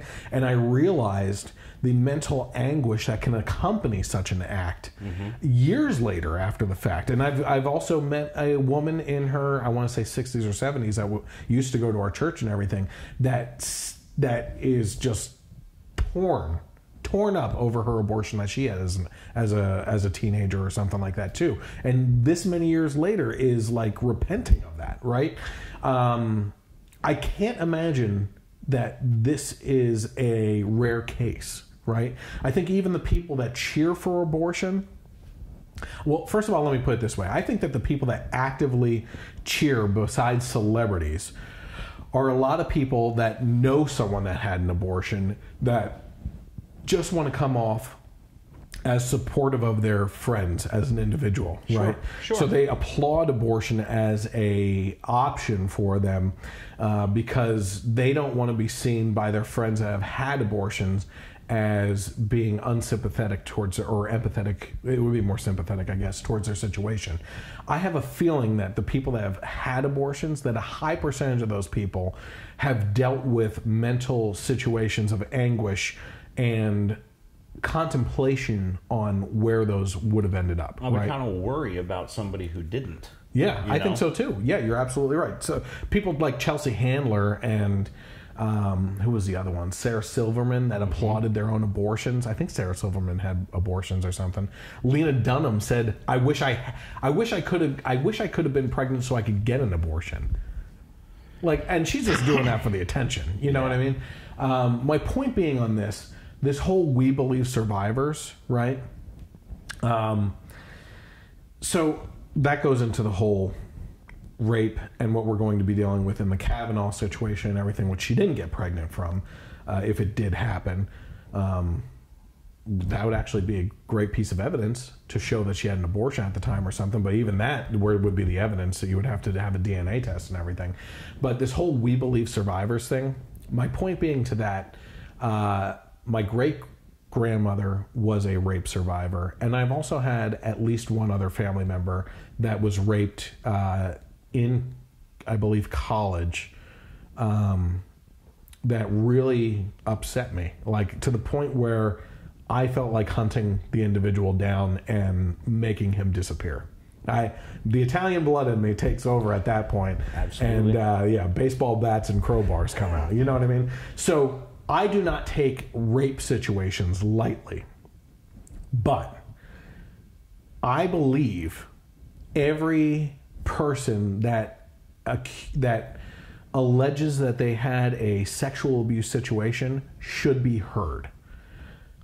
I don't believe everyone should be believed, okay? Because there are just too many false accusations that float out there that destroy the lives of individuals based on completely stupid things. This whole Me Too movement has led down a road where Netflix, as a company, has had company meetings where they tell you, if you're a male in the company, you cannot make eye contact for more than 5 seconds with a female employee, right? Yes. Because it will be considered sexual harassment, right? Well, at what point, there are people that say, I feel like he raped me with his eyes. Well, you're really making light of what rape actually is then, and throwing it in the face of rape survivors, okay? Everyone should be heard on what they've gone through. Not everyone should be believed. Here's two cases, right? The Duke lacrosse players. Al Sharpton defended this prostitute or stripper or whatever that said that she was raped by the Duke lacrosse team. It came out through her admitting, I think it was a couple years later, that that was false. It didn't actually happen. Al Sharpton still stands by it did. The woman said that it didn't happen. You know what happened to those Duke lacrosse players?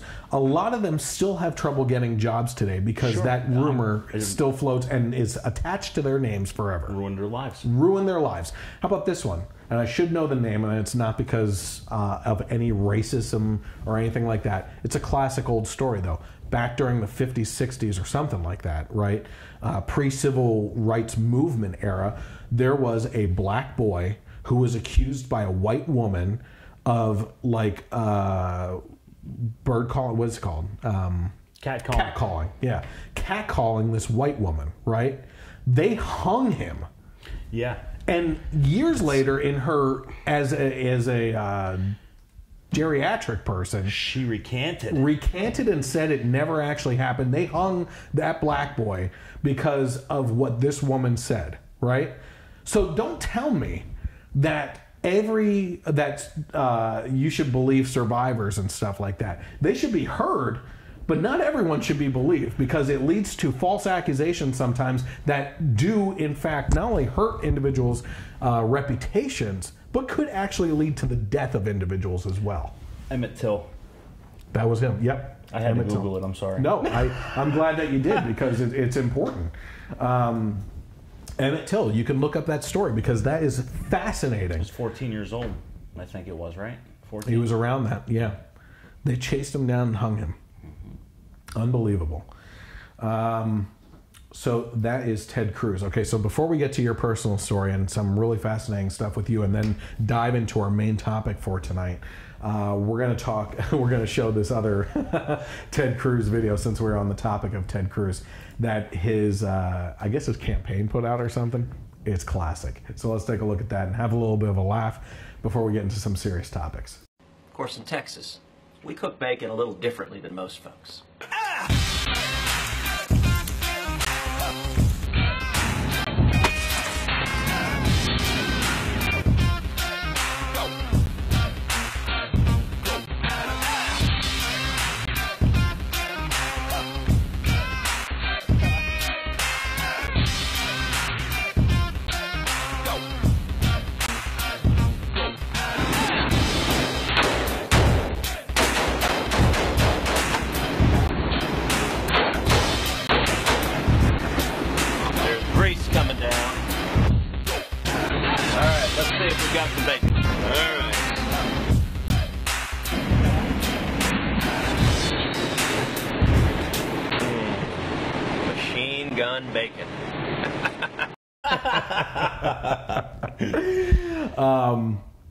So besides that being just an awesome video, you and I are big gun fans and everything. We mentioned Relic Hunter Firing Line, which is where we actually first met each other, was at the Second Amendment rally that I spoke at. Besides that, in regards to this video, I want to go back to the 2016 election. I was a Ted Cruz person, and I was actually a never Trump person at the time, right? And I thought Ted Cruz, as a strict constitutionalist, was what this country needs. I still believe that the Constitution is what we need to follow in this country. But as we have gone through the last year, I can't believe I'm saying this, I think Trump was put in place for exactly what is happening right now. We have had an opportunity through Trump to spotlight the batcrap insanity of the left. And I think, it's my professional opinion, that the spotlighting of the emotions and insanity and ignorance of the left is going to have a lasting effect on the youngest generations right now for a lifetime. I think that you're going to see a wave of conservatism unlike anything we've seen since, possibly even greater than the Reagan Revolution. I think that those are the kids coming up now that are sick and tired of seeing their parents wearing pussy hats and screaming at the sky in anger and unable to have any civil discourse in this country. I think that we are seeing kids that look at their parents throwing bigger temper tantrums than them and thinking, aren't they supposed to be the examples that I'm supposed to live up to and model myself after? These people are insane, right? Yeah. When did I just don't know when conservative became like a dirty word. You know what I mean? Well, yeah, it's I don't know. You know, we always had a battle back and forth between, you know, Reagan was, I think this is the main reason. It's the same with my wife and I. We love what Trump is doing, okay? There's no doubt about that. And he's kind of growing on me like a fungus, too. Well, I told you last night when I was talking to you, I said, you know, I look at Trump as like a virus that was injected into a broken system. You know what I mean? Yeah. The crazy stuff that comes out of his mouth, like the hour-and-a-half press conference that he had yesterday, and he's just saying these things that you're like, it takes balls to say that, man, you know? And certainly. And I think to myself, always, he doesn't have class. He does not. No. He's a rough around the edges guy. Reagan... What do you expect from a billionaire playboy who lives in Manhattan? I agree, but and I think I held the standard. I always hold the standard of conservatism to Reagan, right? He took digs at liberals, but he did it in a classy way. He was a gentleman about it, and he would do it with a smile on his face, and not like the what Democrats still point to of like, hey, get that guy out of here, I'll pay for your legal bills if you do it, when Trump did it at the rally and everything, which looks really bad. Like that is an example that they are going to continue to point to of incivility coming from him. And I get that, you know, I think that looks bad. But, you know, Reagan, go back and look at his speech of the old joke he told about the manure at the farm. You know what I'm talking about? He said that a liberal was going around in a farming community to give a stump speech, and he had a hard time finding people. He finally came across a farmer, and the farmer's like, oh my gosh, hold on a second, I need to go get my wife to see this. And he looked around for a platform to speak on, and all he could find was a pile of manure. And he got up there, and by the time the wife and husband came back, he gave his speech, he came down, and the husband said, that's crazy. We've never seen a conservative do a speech around here. He's like, that's the first time I've done a speech from a liberal platform. You know? And he had the crowd laughing like crazy, even the liberals and everything too. He was a classy gentleman in how he approached everything. How do you think that joke would work in today's political climate? I think the way that Ronald Reagan had his delivery would... I don't know how we got to this point with, you know, I always point back to when Obama was in office, you know, no matter what we said about policies, we were racist. Like I could write a book. I could stand on a platform and talk for 2 days straight on why I disagree with Obama without ever mentioning his skin color, right? And I would still be labeled a racist because that's the only thing that they can fall back on. But all my liberal friends are like, love and light, love and light. You know, we need to love each other. You know, stop with all the hate and anger. We need to love each other as brothers and sisters, and not in Christ, of course. But you know, that would be horrible. No. But we have to love each other, and you know, why is everybody so full of hate and everything? Trump gets into office, they're screaming at the sky, they're calling for his head, literally. You know, and Trump supporters are getting beat up left and right. False accusations of Trump supporters attacking people are coming out left and right. And it's like, you know, some of my liberal friends will post like love and light and then F Trump, F supporters, love and light, F Trump. It's like every other post is attacking Trump or the supporters or something like that. And it's like, you are supposed to be the shining example of liberals and tolerance. Where the hell did that fly out the window? You know? Next to no tolerance. There's no civility at all anymore. So that is... in regards to Ted Cruz, my point being, I wanted Ted Cruz as president real bad. I have been a fan of him since he got into the Senate, and how he is just a bulldog on the Constitution. That guy was sat down by his father as a child and would read the Constitution at the table to learn it. He knows the Constitution, right? Mm-hmm. And that's why I was like, you know, I couldn't trust Trump because he donated to the Clintons and stuff. I thought we were going to get an undercover liberal in office and that the liberals would be freaking out over them getting their way, you know?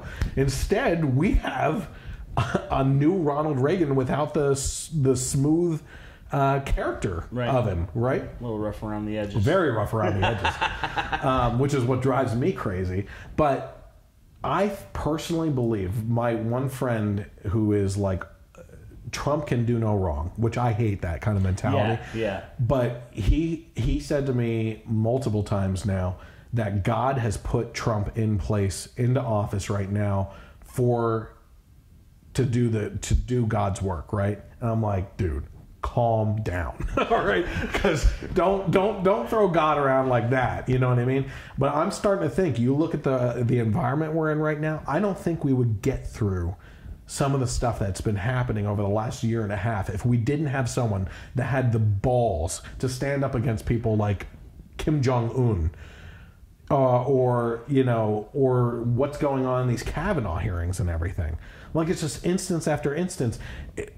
Obama tries to take credit for a booming economy now because he wants to say like it was like a Clinton thing where the housing bubble collapsed under Bush. He's trying to say that the policies under him are now starting to responsible for the economy and everything. It's starting to bring everything up now under Trump. But these companies are literally coming out for the first time in American history and saying, because of the tax cuts that Trump has introduced, we are giving people raises and our economy is doing better. And we're going to bring production back to the United States. That's the first time in history that they have actually attributed their company's actions to a president's decisions on policies. I received personal emails from my gas company, my electric company, and those spelled out for me, you will be getting such and such a percent back on this time of the year. By December, you'll see this much, directly attributing it to the 2017. These are energy companies. They don't have to take a political stance. No, they don't have to do any of that. Unbelievable. So okay, so we are going to get heavy into the Kavanaugh hearings and everything.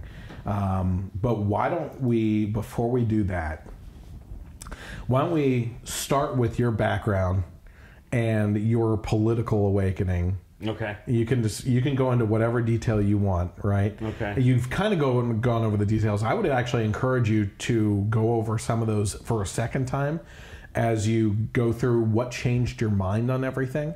Talk about your mentality pre whatever changed your mind, what changed your mind, and what has been going on since. And there was a nail in the coffin type of moment for me. Go for it. There really was. I think that's what I find fascinating about everyone. I love to hear when people went from being a liberal to conservative. I also love hearing the opposite because I think that the Republican Party has been stupid in their actions. That's why I am offended when someone calls me a Republican. I am not a Republican.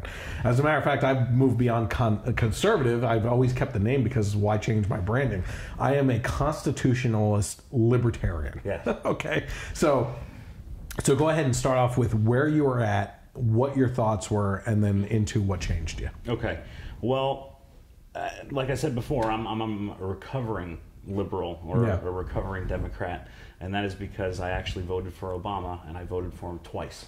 Okay, you laugh all you want. It was change I could believe in. Come on. So this isn't too long ago. No, it's not too long ago. During the first term, towards the end of the first term, I started to notice things like there isn't any change. There isn't any. It's more of the same, and people are starting to lose their houses and stuff. You know what I mean? Yeah. So like 2000, I did vote for him for the second term. I said, all right, this is, Can I ask you why? Yeah. I'm not so sure was it the opposition or was it just... Part of it was the opposition. Okay. Part of it is also...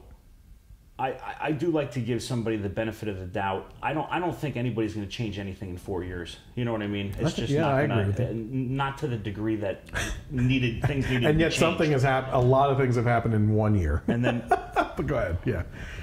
2012, right into the second term, Benghazi. Mm-hmm. That was kind of like, you know what? I have had it. I am done. That's your nail in the coffin. That was the nail in the coffin. That's a huge thing for me. But I was conservative before that, but I can't understand how anyone on the left can be so ignorant to not know the details of what happened there. Right, or be ignorant enough to listen to the politicians over the people who are actually there. Yeah. And experience Chris it. Peranto, that's Oh a my topic God, we covered Tonto's last great. week, was just banned from Twitter for calling out Obama on lying on what he went through. How much? And saying that he didn't come to help. He didn't send help. How much was that book? Those book tour seats with Michelle Obama? $3,000. Well, you can go see Tonto for $150. Yeah. You know what I mean? Yeah. And get stuff signed by him and everything. Yep. And you can hear the story right Have from you the seen person's mouth. No, I've been looking into it. You let me know if you see he comes in the area, because I'll go with you. There's one in Philly, and it's coming up, I think,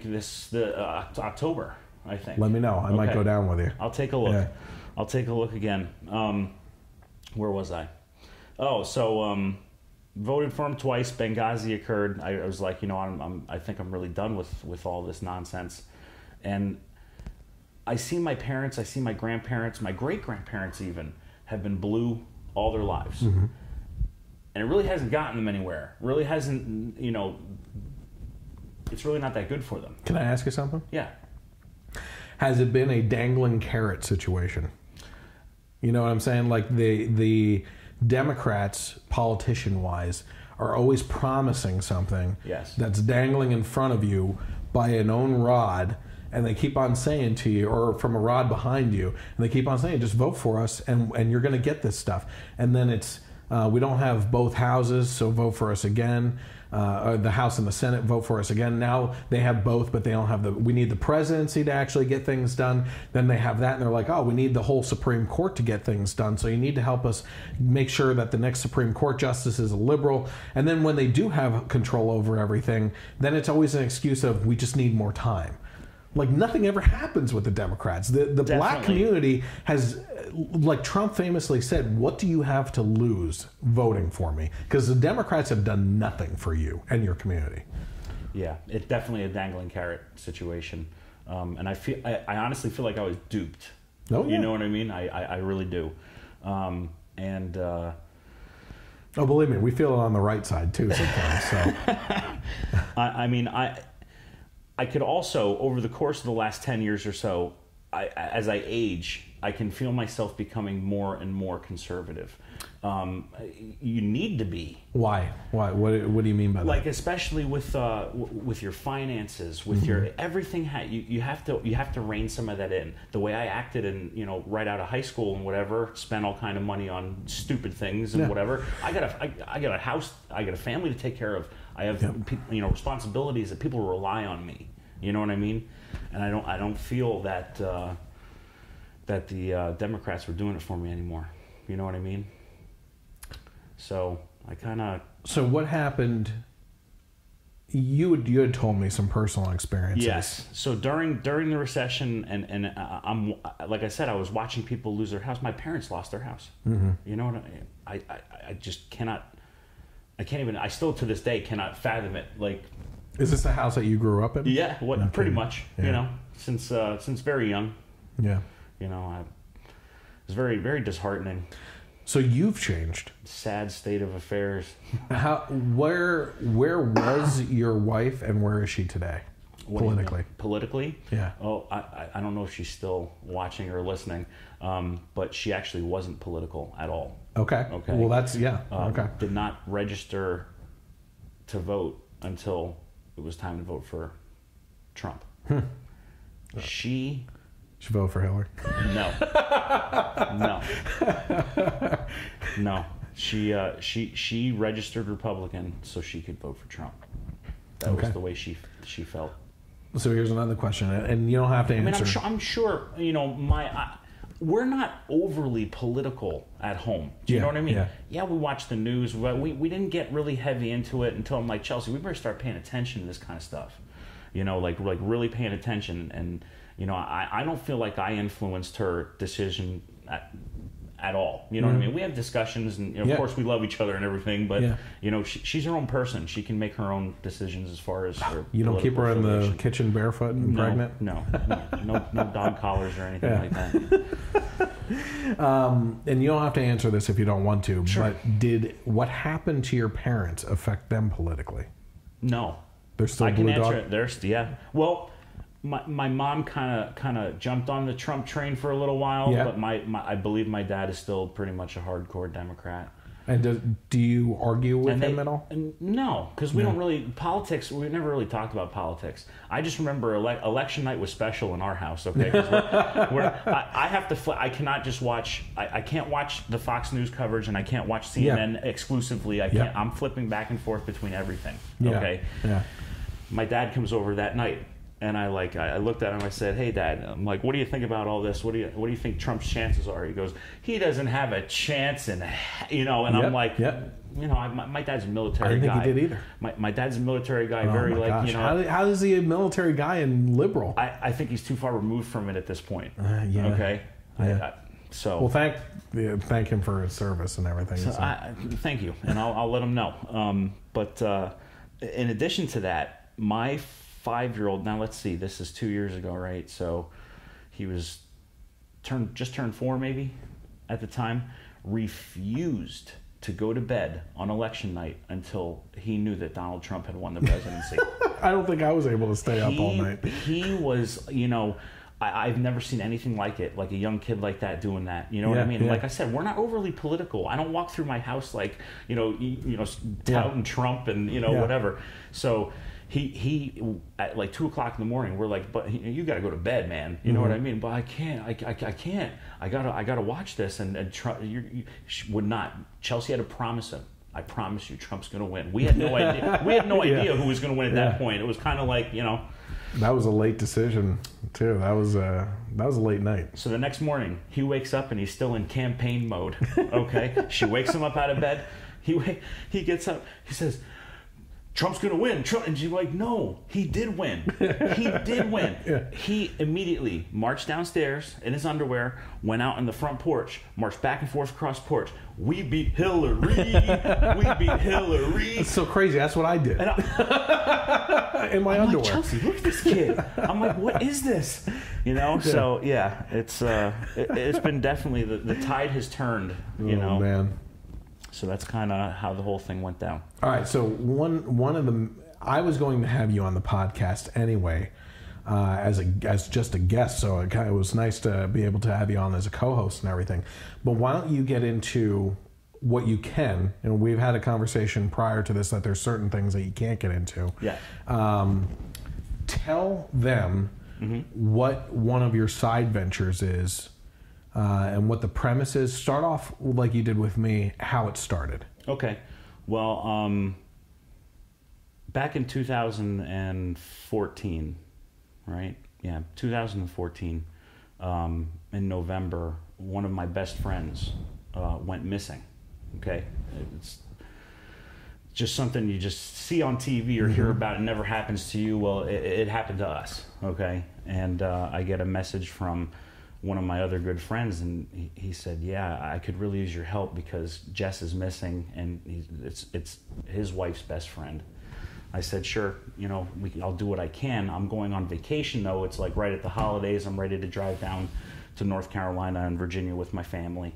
And I said, "I'll do what I can." I was, personally, I was good with Twitter, and I reached out to some professional athletes and stuff. Kind of got stuff circulating. Can you say who or no? Poster. Well, I could. Are you familiar with Tony Bruno? No. He's like a real famous Philadelphia sports talk legend. Okay. All right. He kind of picked it up. You ever hear of Donald Logue? No. You ever watch Gotham? The show? Yeah, the show. A little bit. Yeah. Harvey Bullock. He shared her stuff. No kidding. And I'm like, this is pretty good. Anthony Becht, tight end for I guess he was I can't remember now who he played for. He was a tight end in the NFL for like 11 or 12 years. Okay. He still follows us on Twitter to this day. No kidding. Okay. But anyway, I'm putting the carriage before the horse here. No, that's okay. So this occurred right before Thanksgiving in 2014, and she was missing for 5 days, and my friend organized this tremendous search party for her.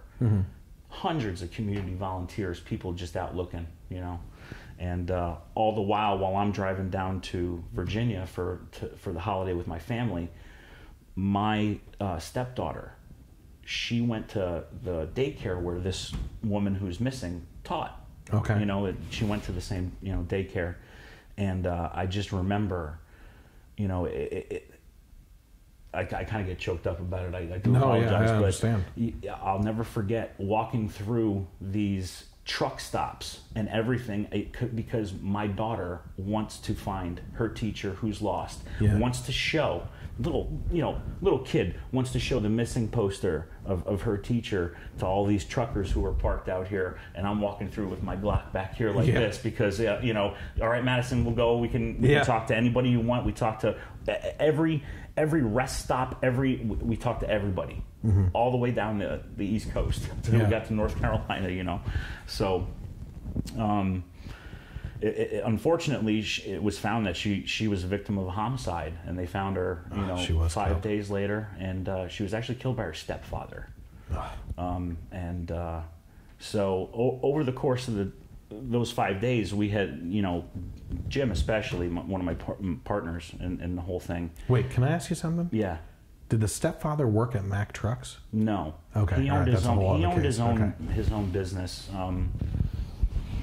So we had forged like some friendships and relationships based upon the people we talked to and the people that helped us out at the time, and you know, that kind of thing.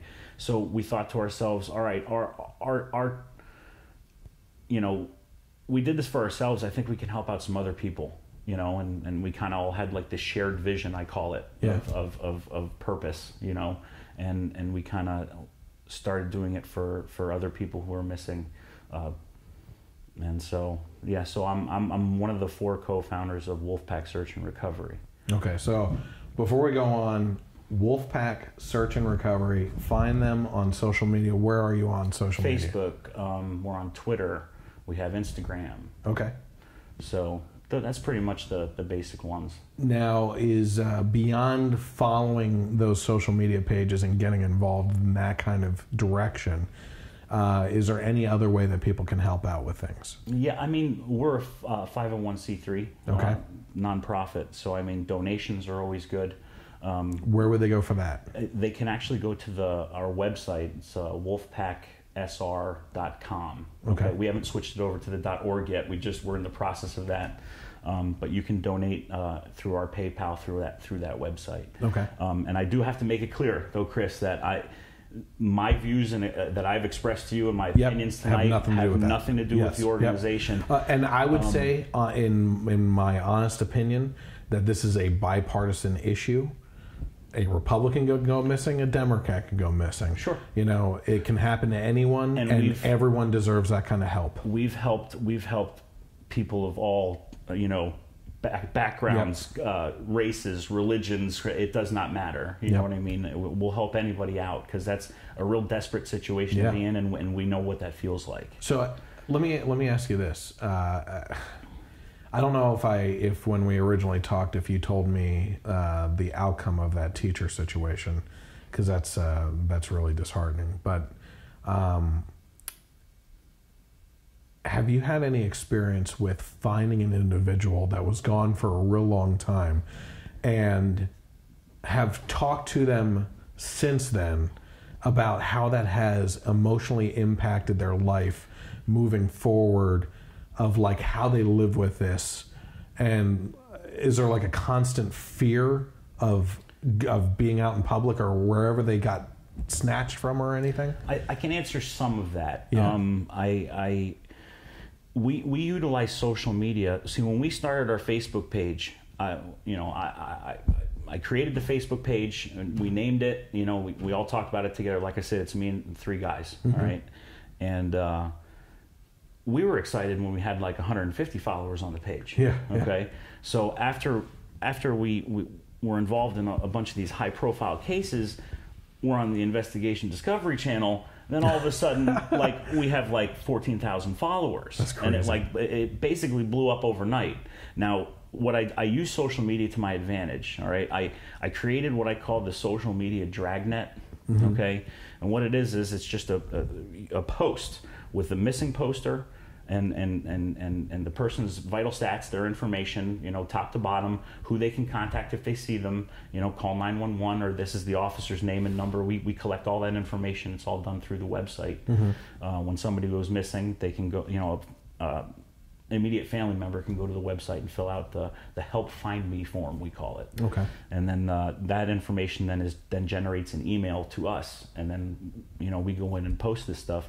And I mean, because of the network and the contacts that we have now, we can reach between 20, 50 to 100,000 people in a matter of hours. Yeah, you know what I mean? Because if a third of those followers repost that to all their followers, and it just it's amazing how viral something can go so quickly. And especially stuff like that, you know what I mean, that people want to help out. They, you know, that's the simplest way. People always ask me, how can I get involved? Well, the easiest way is to share the posts and help, you know, help somebody out. You know, that's basically it. So my question was the actual experiences of people. I'm sorry. So we've actually been very successful with Twitter and things like that to kind of find people. Like, we utilize those platforms. I think the longest one that was missing, or the longest amount of time that someone was missing that we had located through social media, was like 45 days or 50 days or something like that. That's almost going on 2 months. See, it is pretty crazy. We've actually returned like dozens of juvenile runaways to their families through social media. You know okay, what I mean? so that's a lot of runaway situations. Yes. Have you had any experience with people actually being kidnapped or anything? No, actually, believe it or not, that's something that doesn't usually happen a whole lot when somebody's missing. And we all worry about it. That's too. the first thing everybody worries about, like abduction. But they do happen, and we've been involved with cases where there were. You know what I mean? So, you know, eventually people started to take notice, and they actually admitted us into the American Investigative Society of Cold Cases. That's awesome. And that we were the first search and rescue team that was admitted, you know, through the cold period. Yeah. So we were with them for, I think it was a year or two, and just moved apart. But we've kept going, and you know, we're the field team. The people that actually go out and look for people. I was a part of that field team for a while. I've kind of stepped back from that whole role and whatever. I've been, you know, having a lot of fun with my family. You know what I mean? So kids are all crazy. So that's kind of what we do. But the field team is highly trained. You know what I mean? A bunch of them just went through their SARTEC trainings. The SARTEC trainings are like levels of training goes from 3 to 2 to 1, and it's each one is more involved into that whole realm, so to speak. And so what's the farthest case from our home here in Pennsylvania that you've gotten involved in with at least the social media? I wish my buddy Chris was online and he was feeding me some information here, because I believe we were involved with one. Consulted on one through ASOC, the American Investigative Society of Cold Cases. I believe it was North Carolina or South Carolina, and it was just like, here's your case. Tell us what you think, where you think, you know, it was a human remains situation, you know, long time missing, and tell us where you think this would happen or whatever. So we submitted all that information, and they're like, "How did you come up with these conclusions?" You know what I mean? And like I said, I can't really go into details of things, but that was one of the ones that was furthest away. I believe the 45-day person was actually Colorado. It was somewhere out in the west. Yeah.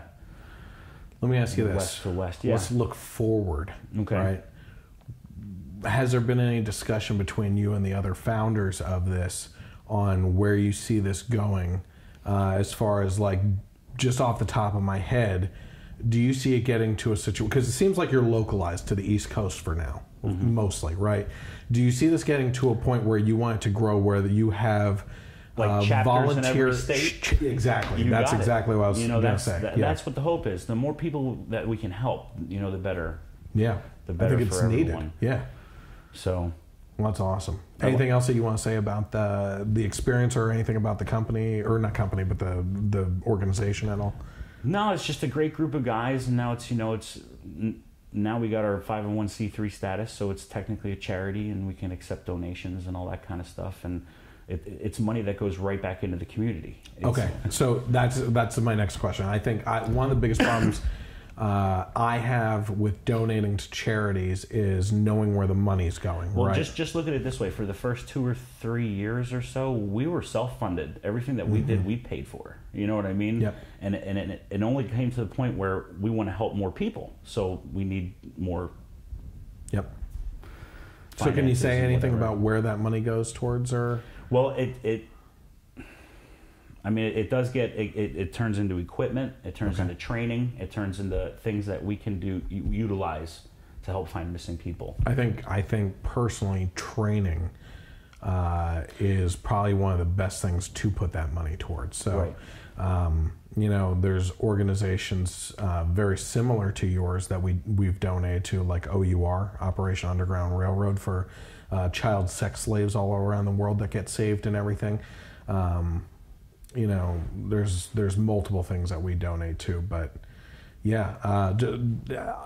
just to go over it again, because I think it's important, talk about where they can find you and how they can donate them. Sure. You can find us at www.wolfpacksr.com is our website. Wolfpack Search and Recovery on Facebook, at Wolfpack Search, or I think it's at Wolfpack Search is our Twitter handle. Okay. You can find us all in there. Donations, we have a PayPal account that we accept donations through. That's all set up through the website. We are in the process of changing everything over from our, from the way it used to be to the nonprofit. Awesome. Okay. All right, so let's get into our main topic for tonight, and this will round out the evening then. I know multiple people have actually been waiting for us to get to this, but I always save the best for last because I need you to sit through the rest of the information. We are going to get into the Brett Kavanaugh hearings that happened today and the absolute absurdity that has gone along with that. So let me bring up that information here. Okay, let's start with before we even got to the hearing today. This, according to the Daily Wire, late night talk show host Jimmy Kimmel wants to cut Brett Kavanaugh's penis off. What? Yep. He said it's hard to tell how, this is according to Joseph Curl on the Daily Wire, it's hard to tell how low the new low will be, but this might be pretty close. In his opening monologue on Monday night, so this was just a couple nights ago, late night talk show host Jimmy Kimmel said Supreme Court nominee Brett Kavanaugh should be confirmed as long as there's a compromise first. Hear me out on this, he said. So Kavanaugh gets confirmed to the Supreme Court, okay? Well, in return, we get to cut that pesky penis off him in front of everyone. A few members of the audience groaned, so Kimmel added, no, that's not good. I thought I had a solution there for a minute.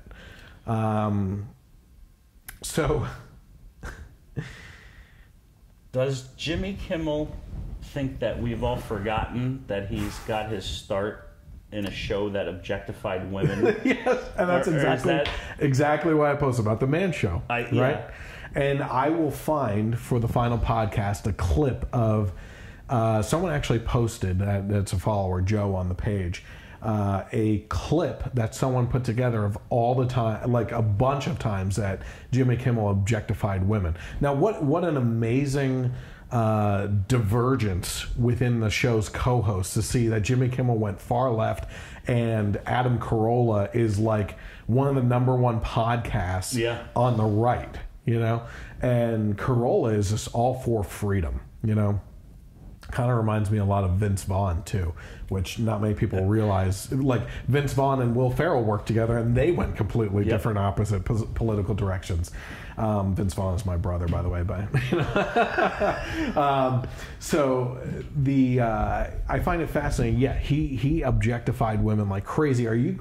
Can anyone seriously sit there and tell me, after ending every show with girls on trampolines, that this guy doesn't have some sort of history in his past that is going to surface at some point in time of him sexually abusing someone? Don't look at me. I can't give you that. Well, you got a team. Put it together and find out what the hell's going on. But yeah, I mean, this is the insanity of the left. Before Kavanaugh even had the opportunity to address these allegations from Dr. Ford, you had 10 days go by of this wait for the hearing tonight or today throughout the whole day of this festering environment of people assuming his guilt without him being able to actually respond. I mean, he did have a written response, but nothing in concrete form of going in front of a committee and answering questions on it. And in the meantime, you have late night show comedians like this talking about cutting off his penis for an allegation that has literally no evidence at all. Has not been substantiated. By even the people that she said were there. Were there. It's unbelievable that we have come to this in this country when our justice system is founded on the notion that you're innocent until proven guilty. We have gone to a kangaroo court now of this court of public opinion where you are guilty until proven innocent. And you know what? That's damn near impossible to prove. To prove your innocence. Unless you keep calendars. We're going to get to that. Because that was pretty amazing. I found this, so I'm trying to lead up to this, right? So this is another one for the Daily Wire. Bill Clinton rape accuser Juanita Broderick crashes the Kavanaugh hearing and slams Dems for being the biggest double standard. I heard about this too.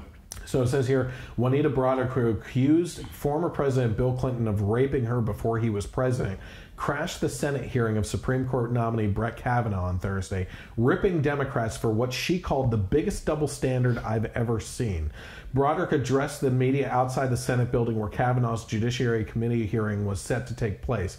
She said the accusations from Christine Blasey Ford, who claims Kavanaugh sexually assaulted her in 1982 at a boozy high school party, is no comparison to what happened to her.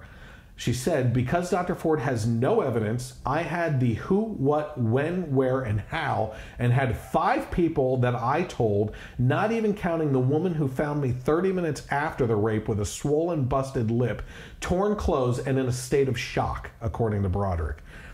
How can they take these accusations and run with them and laugh at mine for so many years is the biggest double standard I've ever seen. It makes me angry that they left Clinton in office.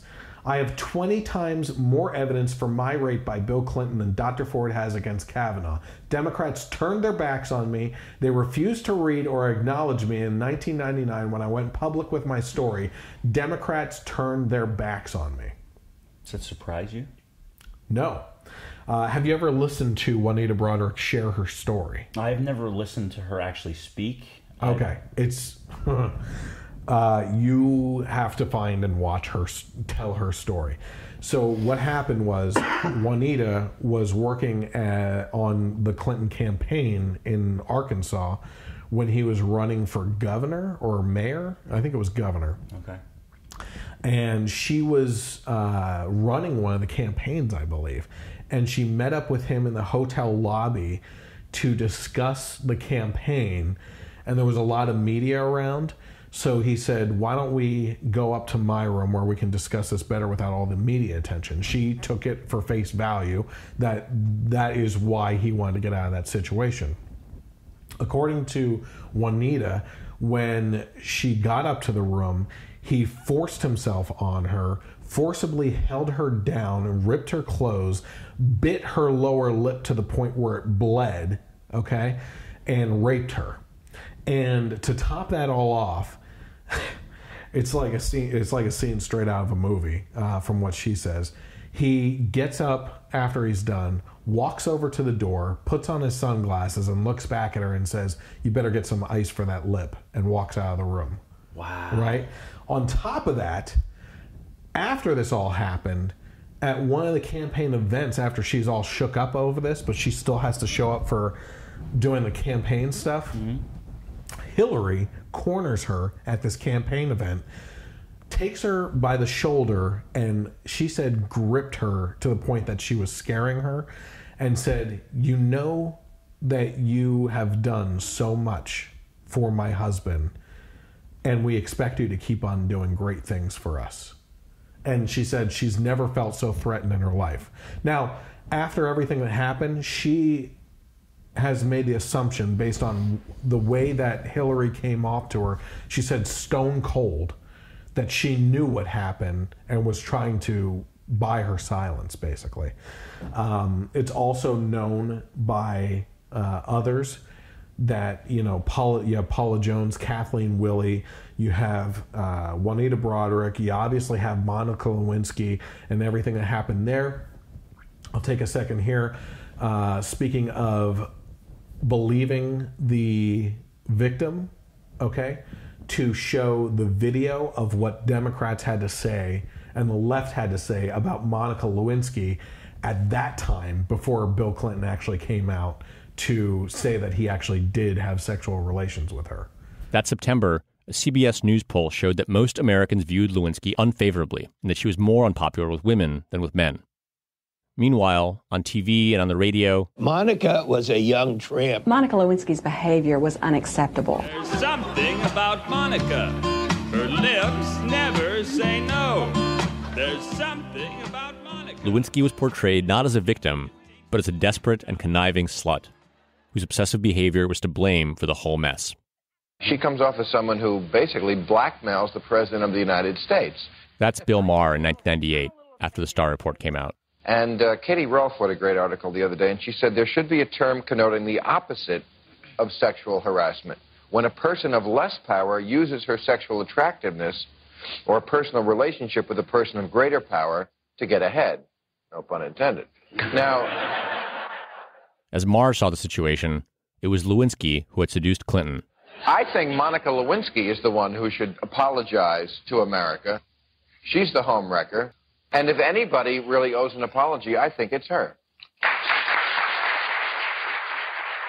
Howard Stern, the radio personality, commissioned a song about Lewinsky. Hey, look at me. I'm Monica Lewinsky. They print pictures of my fat face and my do. Though I've barely finished school, I still know the golden rule. Do unto others and then have them do you too. Okay, so you get to see that video and what they say about everything, right? Which is Bill Maher saying that she should be apologizing, not Bill Clinton.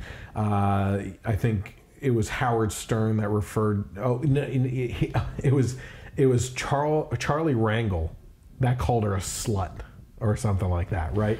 You had Howard Stern, who commissioned a song about Monica Lewinsky being a slut and everything. So the Democrats are completely double standard. They only care when it's politically relevant to stop a Republican or conservative from assuming a political position.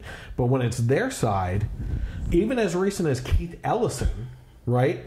They don't care. Talk about double standards. They don't care, right?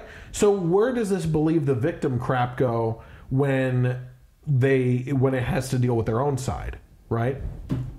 Okay, so that's all that. So Juanita Broderick definitely needs to be looked into. Here's the crazy thing. Before today's hearing, 2 men, according to USA Today, this isn't Fox News, 2 men say that not Brett Kavanaugh, not Brett Kavanaugh, had alleged sexual encounter with Christine Ford, that it was them who did it. Okay, let me read this and then let's get into the psychology of what the hell just happened here, okay? So it says the Senate Judiciary Committee has questioned 2 men who say they, not Supreme Court nominee Brett Kavanaugh, had the disputed encounter with Christine Blasey Ford at a 1982 house party that led to sexual assault allegations. The revelation was included in a late-night news release by Senator Chuck Grassley, the top Republican on the committee. The release includes a day-by-day view of the committee's investigative work over the last 2 weeks since allegations surfaced targeting Kavanaugh. Ford was the first to step forward with allegations and claimed Kavanaugh pinned her to a bed, groped her, and attempted to pull off her clothes while both were high school students in 1982. Since then, a number of accusations have piled on, including that of a physical assault and several other sexual encounters. Kavanaugh has repeatedly denied the allegations lodged against him. The committee has interviewed 2 men who came forward about the disputed assault at a summer house party.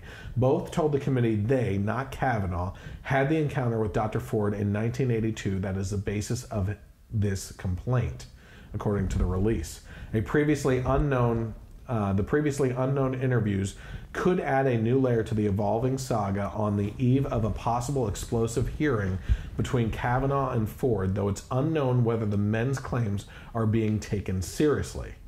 One of the men was interviewed twice by committee staff. He also submitted 2 written statements, one on Monday and a second, more in-depth statement on Wednesday.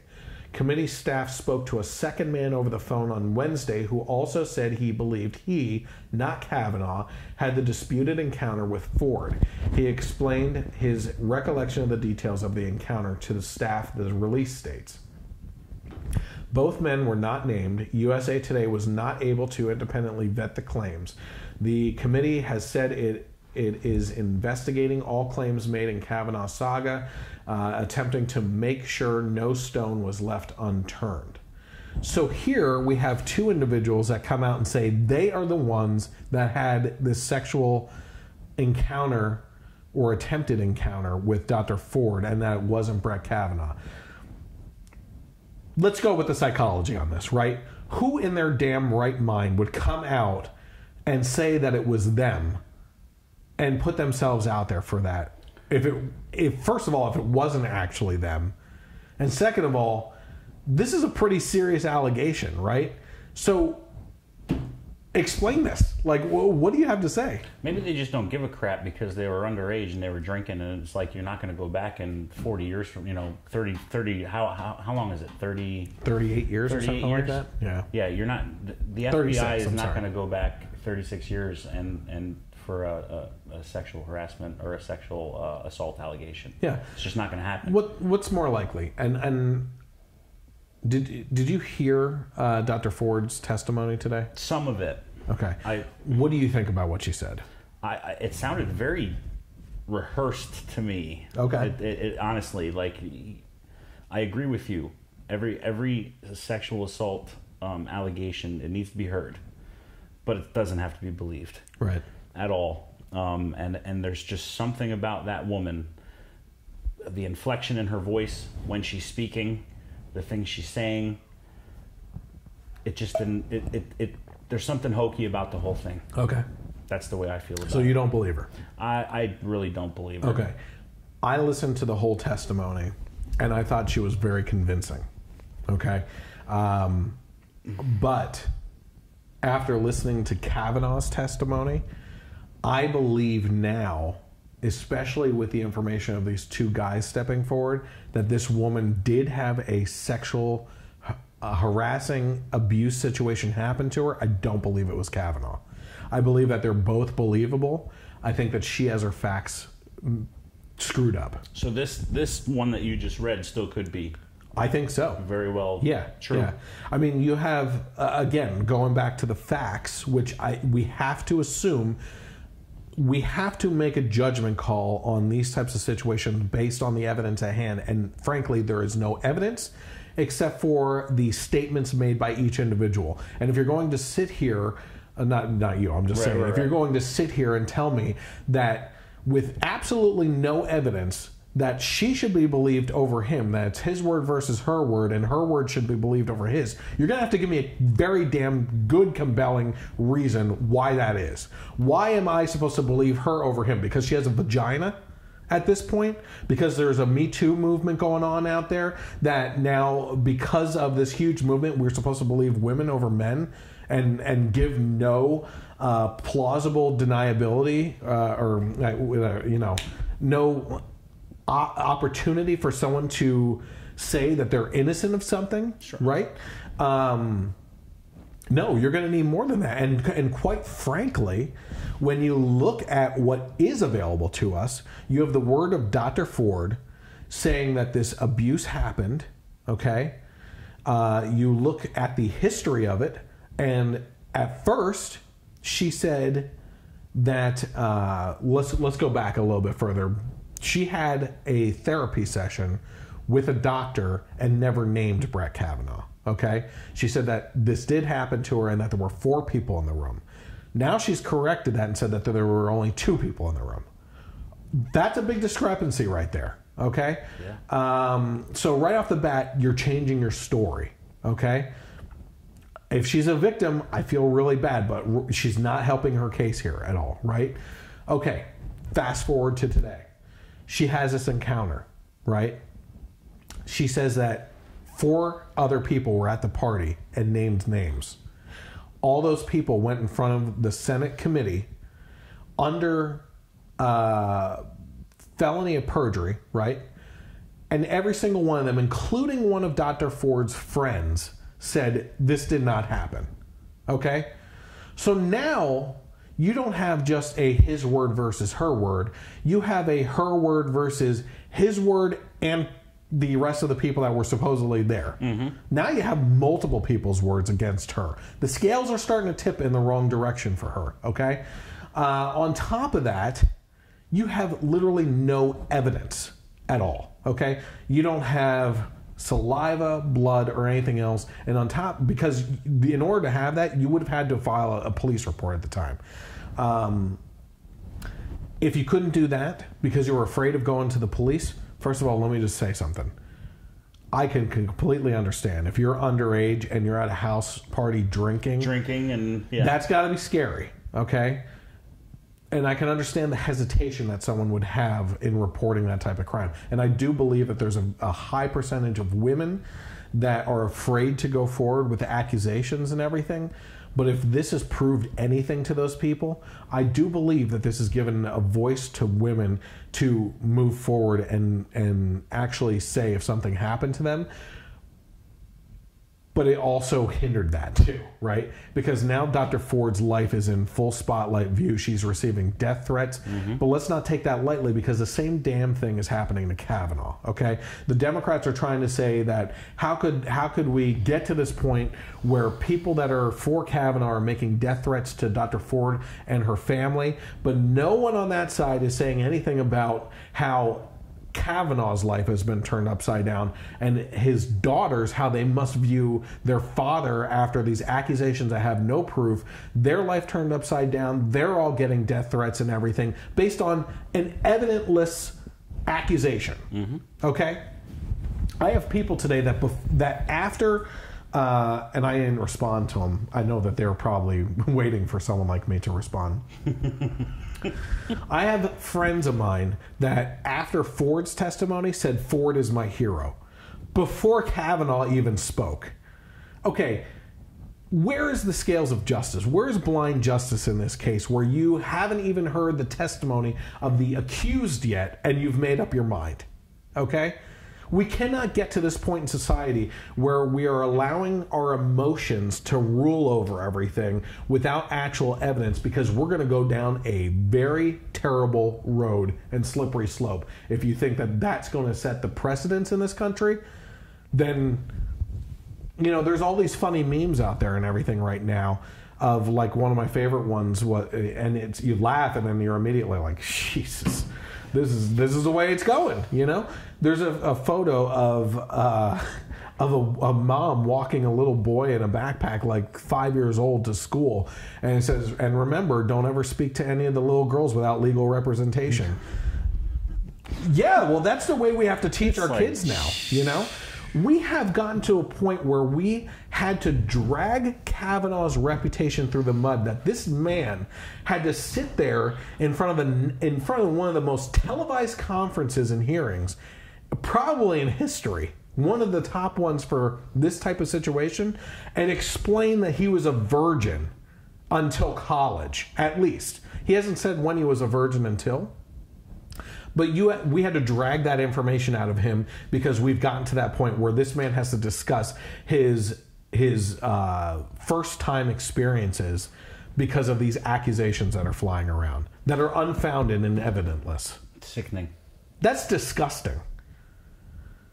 And to top that off, to go back into another topic that we've talked about multiple times, it wasn't that long ago, I think it was just this spring, that people on The View and other media sources were attacking Mike Pence for not wanting to ever be in a room with another woman without his wife in the room as well, because he didn't want to be accused of anything, right? And they were calling him this prude, and how dare he not give women a private opportunity for advancement in his political offices and stuff like that without having someone else present. And then the whole freaking Me Too movement started. Guess whose name was never heard as accused of being part of that movement? Mike Pence. Right? So suddenly, being prude has proved to be the best way to go without ever being accused of sexual indiscrepancies, right? And we've gotten to a point where we were just having this discussion, my wife and I, that there's some of her New England friends that have been posting up on social media that abstinence-only education has led to this pent-up sexual energy that that basically leads to Brett Kavanaugh situations attacking females. No. Bullcrap. To me, the education in this country where we have allowed people to have this feeling that sex isn't a special thing between a man and a woman, that sex is a recreational activity, to get to the point to believe that sex is a meaningless thing in society and that you can just have sex and go crazy. We just had a story last week that STDs are skyrocketing again because of the mentality that they teach in schools today that abstinence is such a stupid thing. Well, look where it got Brett Kavanaugh. He was a virgin until he was in his at least late teens, probably even further than that, and he's still being accused of trying to rape people. He was accused of being in a rape gang by one of the accusers. Something I just don't understand about the whole thing. 1982, this guy has this alleged assault on this woman. You don't stop being a rapist. You don't stop being somebody who sexually assaults other people. Yep. That's what Lindsey Graham said, and we'll get to him later, too. Did he really? Okay. Oh, yeah. Oh, yeah. Yeah, like, this is, like it would be pattern behavior. Yeah. You know? Yeah. On top of that, just to go off of exactly what you said, there's so many details to dig down into in this 10-hour or whatever the heck it was today hearing, this circus event, right? Of exactly going off of that fact, which is the fact that if he did this, and he is also guilty of Sweatnik, what she accused him of being part of this gang of guys that would drug or spike women's drinks or girls' drinks and lead them into a room where all these women were gang raped, right? And then Sweatnik says that she actually continued to go to these parties and would warn girls not to drink the punch because it was spiked and everything. If this actually happened to you and you were there and you knew what was going on, why the hell are you going back to that kind of party and being in that situation? And why wouldn't you report it? Why wouldn't you say these people are being raped? That goes into the next point, which is with all these accusations that are going on with him, after, according to them, this guy is a serial rapist, right? Give him no benefit of the doubt. This guy's a serial rapist. Years, if this has been happening since 1982, and up to the latest accusation, which was all anonymous, by the way. Nothing about it was concrete fact or anything. It's a Kavanaugh jumps out of the shadows at a restaurant and sexually pinned up a girl up against the wall or something. It happened in 1998. So let's just go with the time frame of accusations. 1982 to 1998, right? Years of this serial rapist being out in the streets. And we have two anonymous accusations that one came out publicly, the other one's still anonymous, and one accusation coming from a porn star lawyer representation. Yep. Where are all these strings of people coming forward saying, yeah, I was part of this rape, I was raped by this rape gang and everything else? This is such bullcrap. It's unbelievable. Unbelievable. That's kind of like the point that you don't stop. You don't stop being a rapist. No, You're a rapist. Yeah, if you that's like a drug, it seems, to those type of people. So how about this? Christine Ford and Sweatnik, the one that we were just talking about, have a direct connection. Provocative. Yeah. this is according to the Wall Street Journal, another not exactly Republican source or anything. Right. Roughly a decade ago, Miss Swetnick was involved in a dispute with her former employer, New York Life Insurance Company, over a sexual harassment complaint that she filed, according to people familiar with the matter. So this woman gets wrapped up in sexual harassment claims. Not saying it didn't happen. I'm sure it does and can happen to people multiple times, but I'm sensing a pattern here, okay? According to people familiar with the matter, representing her in the complaint was the firm run by Deborah Katz, the lawyer currently representing Dr. Ford, okay? The company ultimately reached a financial settlement with Miss Swetnick, the People said. The spokesman for New York Life confirmed that Miss Swetnick worked there as an agent for less than 2 years, from 2006 to 2008. She didn't list her work there on a resume posted online. A spokeswoman for Miss Katz declined to comment. So she was asked, no comment. In 2017, the Internal Revenue Service filed a lien on Miss Swetnick's Washington apartment for $40,303 in unpaid taxes and released it in March, saying the tax bill had been paid. $40,000 just suddenly came up with the money for that, right? So it says the article also details Swetnick's history of accusing people of bad things. So we got a little bit of a connection here between these accusers and everything. Speaking of, maybe I'm just going to, oh, good, that's the next thing up. Speaking of attorneys and what's going on, I think something needs to be questioned about what happened at today's hearing. Here is Representative Sheila Jackson Lee during a break. My wife says she couldn't have not known that cameras were on her at the time, but I want you to watch her. She's wearing kind of an overcoat, what do they call it? It's not a poncho, but it's like a big scarf thing or sweater that hangs all over and everything. Her eyes got a little shifty too. You notice that? Like looking around and... So take a look at Sheila Jackson Lee's left hand, okay? And if he's correct, look at her eyes too, because she happens to slip something to Dr. Ford's lawyer. And if you ask me, under the cover of her overcoat, in what I think she thinks was a discreet way. So let's take a look at that. Corruption runs deep, my friend. Oh, man.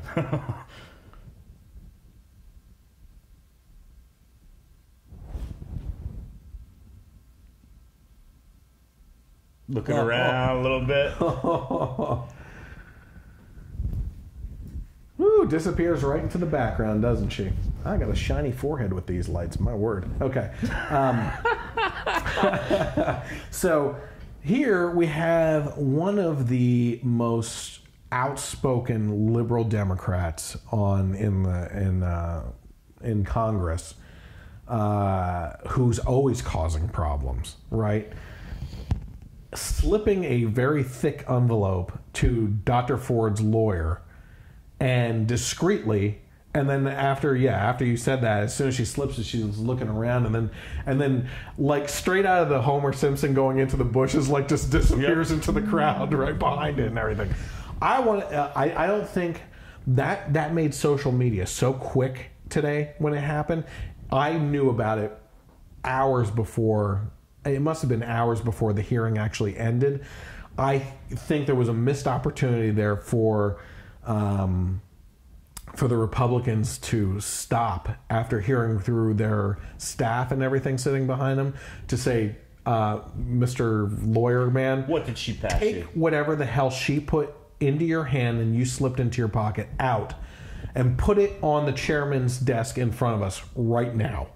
We want to know what the heck you just slipped her.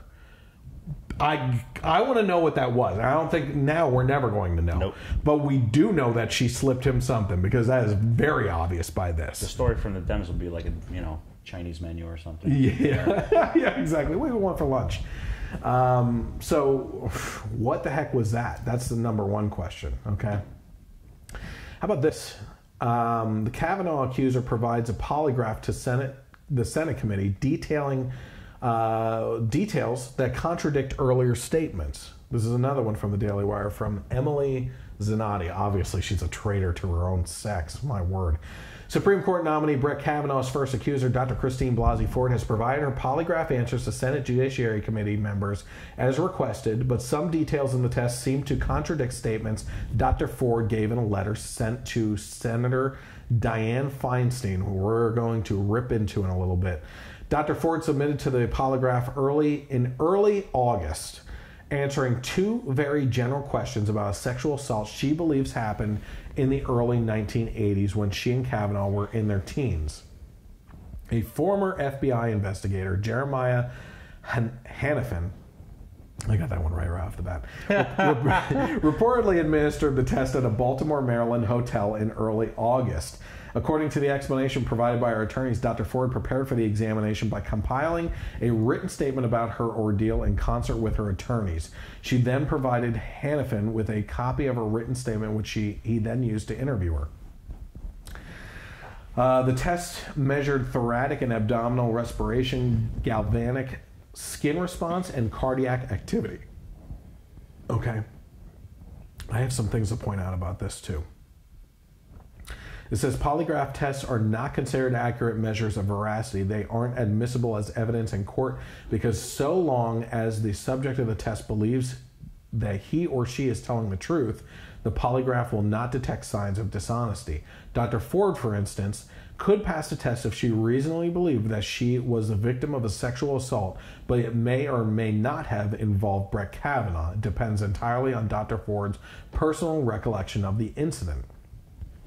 The results admitted today contained a handful of strange errors that seemed to undermine statements Dr. Ford made in a letter to Senator Feinstein, in which she detailed her alleged sexual assault at Kavanaugh's hands. We're kind of running out of time. I'm sorry about that.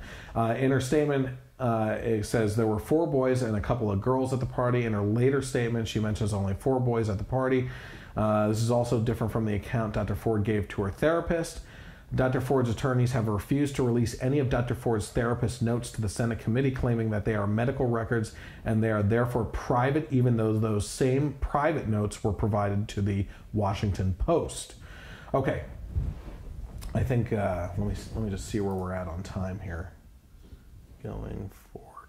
Oh man, we're really out of time. Okay, a couple things here real quick. Number one, polygraph tests. Polygraph tests are not supposed to be administered under duress or emotional conditions, right? So in regards to this... It's measuring heart rate. It's measuring your galvanized skin response. It's measuring, you know... Do you know what she said? Did you hear what she said today about when the test was administered? There was discrepancies in... Why was she in town in D.C.?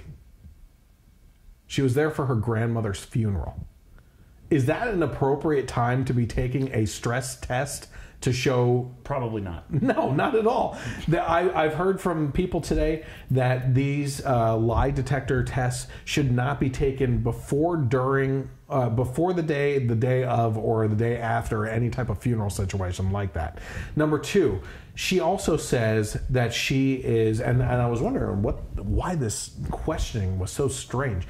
People were asking her about her traveling. Right, about where she flies on planes to and everything. I'm like, what the heck are they even asking about her vacation things for? Apparently, she has an extreme fear of flying, but she jet sets all over the world for vacations and everything. Yeah, fear of flying when you're not going on vacation. Yeah, very weird. Here's another thing. This one's really going to get you. She remembers details of this encounter, 100% sure that it was Kavanaugh. When asked what day her lie detector test was administered, she couldn't tell you what day it was. It was just, she was in town for the funeral. She couldn't tell you if it was on the day of the funeral or the day after or the day before. If I was administered a lie detector test on the day of my grandmother's funeral, I can pretty much tell you I remember it. Mm-hmm. Okay? Like, how can you not remember that, but you're talking about the 80s? You know?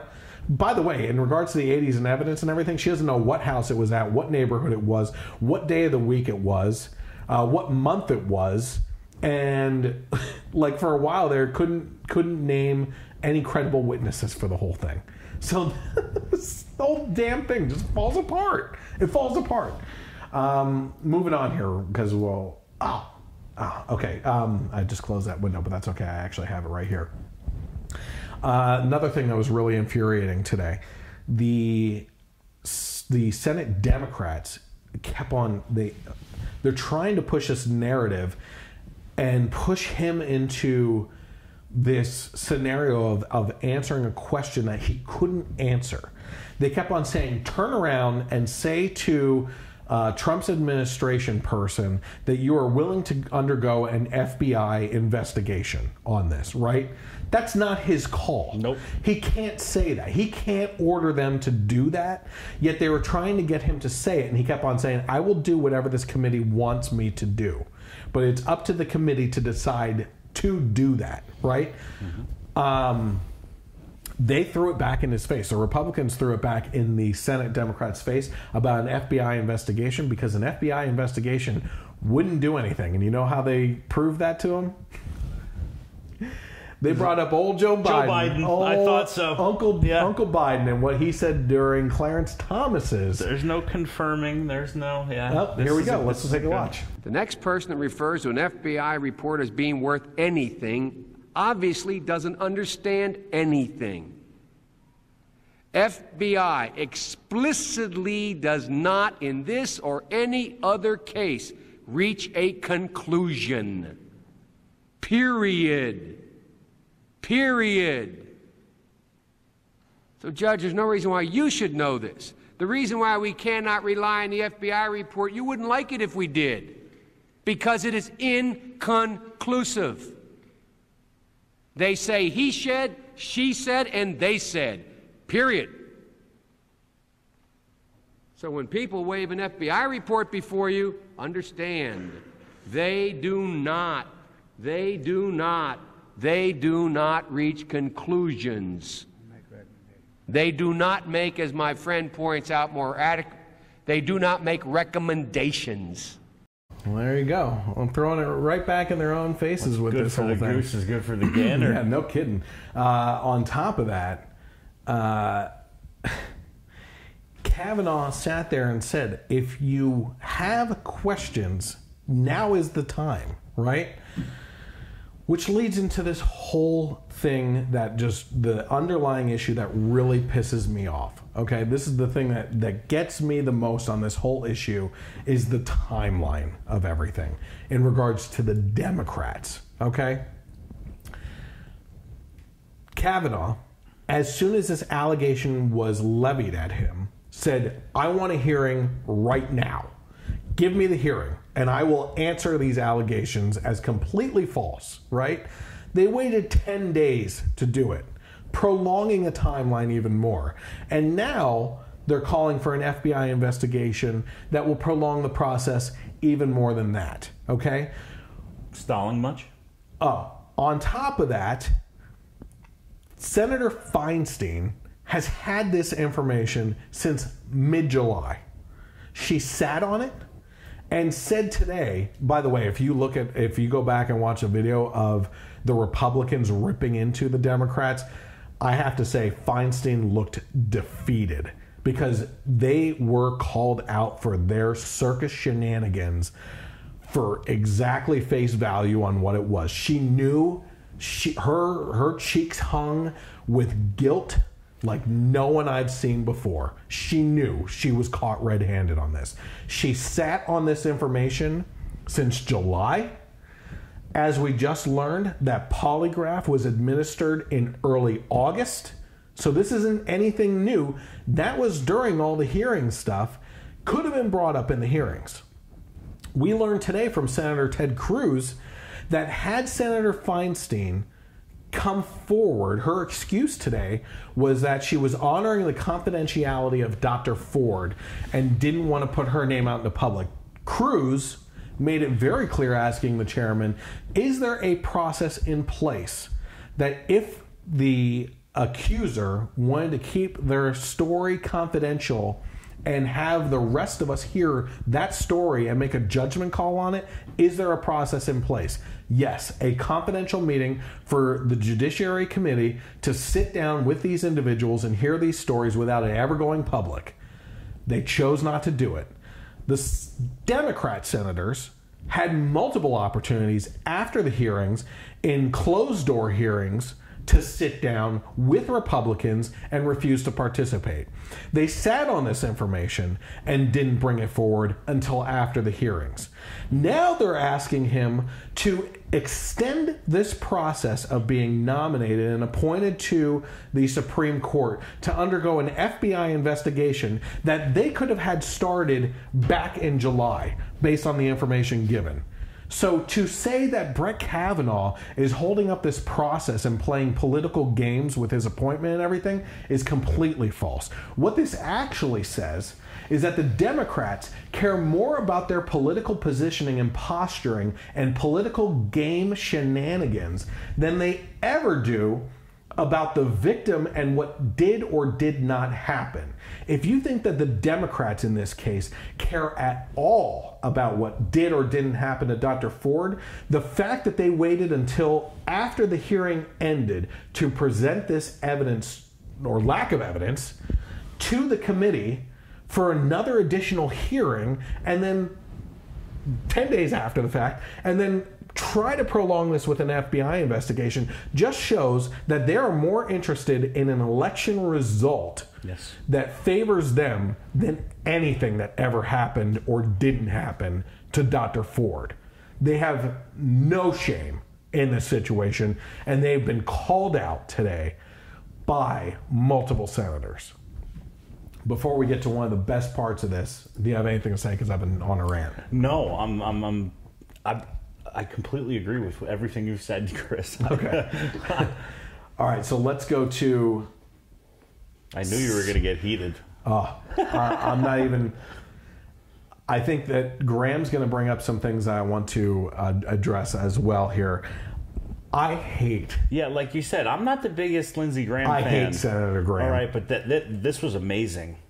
This was amazing. Let's take a look at what Senator Graham had to say. Are you aware that at 9:23 on the night of July the 9th, the day you were nominated to the Supreme Court by President Trump, Senator Schumer said, 23 minutes after your nomination, "I will oppose Judge Kavanaugh's nomination with everything I have. I have a bipartisan, and I hope a bipartisan majority will do the same. The stakes are simply too high for anything less." Well, if you weren't aware of it, you are now. Did you meet with Senator Dianne Feinstein on August 20th? I did meet with Senator Feinstein. Did you know that her staff had already recommended a lawyer to Dr. Ford? I did not know that. Did you know that her and her staff had this allegations for over 20 days? I did not know that at the time. If you wanted an FBI investigation, you could have come to us. What you want to do is destroy this guy's life, hold this seat open, and hope you win in 2020. You've said that, not me. You've got nothing to apologize for. When you see Sotomayor and Kagan, tell them that Lindsey said hello, because I voted for them. I would never do to them what you've done to this guy. This is the most unethical sham since I've been in politics. And if you really wanted to know the truth, you sure as hell wouldn't have done what you've done to this guy. Are you a gang rapist? No. I cannot imagine what you and your family have gone through. Boy, y'all want power. God, I hope you never get it. I hope the American people can see through this sham, that you knew about it and you held it. You had no intention of protecting Dr. Ford. None. She's as much of a victim as you are. God, I hate to say it, because these have been my friends. But let me tell you, when it comes to this, you're looking for a fair process, you came to the wrong town at the wrong time, my friend.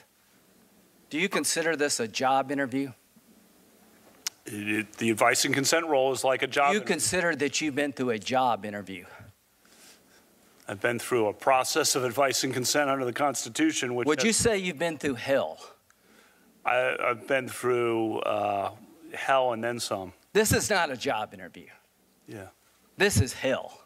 This is going to destroy the ability of good people to come forward because of this crap. Your high school yearbook. You have interacted with professional women all your life, not one accusation. You're supposed to be Bill Cosby when you're a junior and senior in high school. And all of a sudden you got over it. It's been my understanding that if you drug women and rape them for 2 years in high school, you probably don't stop. Here's my understanding. If you lived a good life, people would recognize it, like the American Bar Association has the gold standard. His integrity is absolutely unquestioned. He is the very circumspect in his personal conduct, harbors no biases or prejudices. He's entirely ethical, is a really decent person. He is warm, friendly, unassuming. He's the nicest person. The ABA. The one thing I can tell you, you should be proud of. Ashley, you should be proud of this, that you raised a daughter who had the good character to pray for Dr. Ford. To my Republican colleagues, if you vote no, you're legitimizing the most despicable thing I have seen in my time in politics. You want this seat? I hope you never get it. I hope you're on the Supreme Court. That's exactly where you should be. And I hope that the American people will see through this charade. And I wish you well, and I intend to vote for you, and I hope everybody who's fair-minded will. Scathing. Okay, so Kavanaugh, in his opening statement, said something that Lindsey Graham reiterated in this, which I think is very important. That this show of circus shenanigans will now prevent good people from ever coming forward to serve this country in a capacity of higher office. And instead, we're going to get the lowest of the lowlives because no good people will want to come forward and have their name dragged through the mud like the Democrats have done to this. Do you know that Ruth Bader Ginsburg, the most liberal of justices, was confirmed completely without I think it was a 0 to whatever vote. Like, no one voted against her, right? Because there's a process in place. Speaking of that process, Merrick Garland, under Obama, yep, I think was wrongfully treated by the Republicans, okay? I think that they should have held the vote, and they could have voted no, and then it would have gone through a different process. They held up that process through, I believe, immaturity, but that's a far cry from what these people are doing to this man and his family. You know? Now, to go even further into this, and this is a point I really needed to bring up tonight. We were talking about Mike Pence and his rule that he got made fun of for, right? Mm-hmm. You believe Kavanaugh has calendars every year that he uses like a journal. Yeah. Right? You, in any other circumstance, would take a look at that and go, this guy is a nerd creep.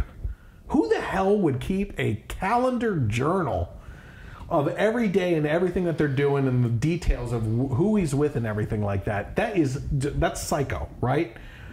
And then you hear him in his testimony talk about why his father did it and why it was so important to that family. Then you look at that as probably the most apparent evidence in this whole thing to where this man was during those weeks of that summer that she's alleging this happened. And he has alibis written out basically for everything in detail, where he was and what he was doing that whole summer, that completely contradicts this woman's story. Mm-hmm. And you think to yourself, this is exactly what happened to Pence. He got made fun of for a rule that he put into place that he didn't want to be in the room with other women without another person present, and he got made fun of for it because he's a prude, right? Here's this guy keeping calendars like a psycho, and what happens? Those are the exact things that I think in the end, save this man's reputation and career. I think his reputation is going to be forever tarnished because of the sick, psychotic, asinine individuals in this Congress Senate Judiciary Committee like Booker and Kamala Harris, who are trying to put on this spectacle show for a 2020 run and are more concerned about that than anything else, right? And Feinstein, who's always a thorn and an old prick off the rose bush, right, in the side of everyone, right? But here we are with this guy, his calendars. Let me tell you something right now. I was going to ask you, I'm telling you. If that's not God putting it on this man's heart to do something as crazy as keep a journalistic calendar for his whole life, to get him to decades later in front of this damn committee for this exact situation, I don't know what is. Talk about God's hand in this situation. I'm telling you right now, because nothing else would have saved this guy. That is some off the wall crap you couldn't see coming out of left field. You know? That's unbelievable to me. It is. And that's the only thing that you can, if there's anything that you can go on in what happens in today's hearing, it's that the people that she said were there all categorically deny that he did anything. You have the letters from men and dozens of women that attest to this man's character and him not being capable of this. And you have his journal calendars, right? And she has her word. Yeah. That is it. That's it. And if I'm sorry, I'm going to get to you in 1 second, but I just want to say one more thing on this.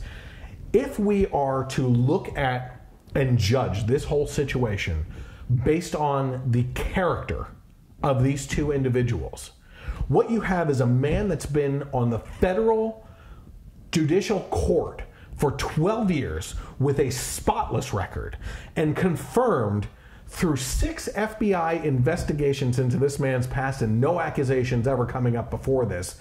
And Democrats and Republicans actually voting for this man to go into the positions that he's been voted onto. And all this evidence pointing to him being a stand-up individual with a spotless history, and multiple people that were apparent witnesses supporting him that he did not do it, against the character of a woman that just comes out of the woodwork and doesn't make anything known. Let me go even further back on that real quick. Not only did the lie detector test happen in early August and nothing was done in the hearing, not only did Senator Feinstein's office find out about this in late July, but you had Kavanaugh on the short list for months now.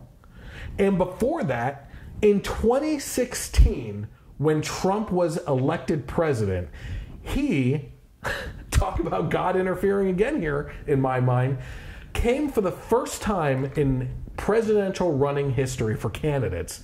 For the first time, we saw a president put out a list of people he would specifically put to the Supreme Court, and Kavanaugh was on that list. So as soon as that list came out and this Dr. Ford saw that list, she's had since 2015 to come out with accusations against Mr. Kavanaugh, and it's only until after the hearing that this crap comes out.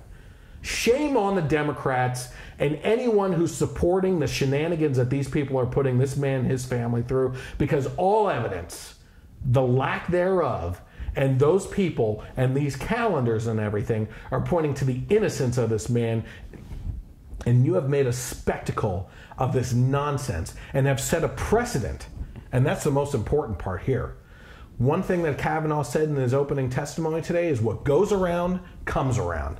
And believe me, the precedence that was set on for the Supreme Court nominee today is that if you go through with the character assassination of individuals like this, you could damn well expect that to happen anytime the Democrats do it going forward for any of their nominees. And they deserve it. Anybody that they put forward, they're going to dig up the bones of every single person in the closets of those individuals and the dirty history right down to their stupid freaking yearbook writings as a child, immature child, of funny things that they thought they were writing at the time, like they did to Brett Kavanaugh today. Expect that. You have set a dangerous precedent for the moving forward of politics in this country that's going to lead to a slimy, disgusting, swampy, slippery slope that you have set up going forward. You have become the dirtiest political party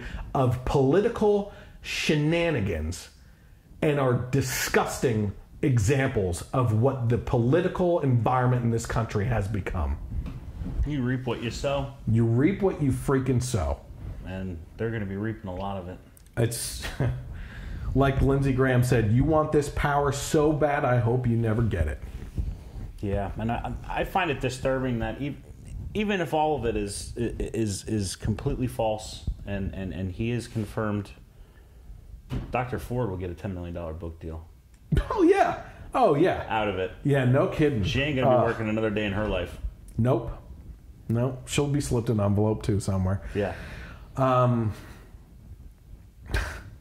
It's unbelievable. My original position that was criticized a little bit and then praised in a little bit, too, online the other day was, listen, if it comes down to it, pull his appointment right now and put Amy Coney Barrett in, right? And play the sexist card like these freaking fools do on the left all the time with us.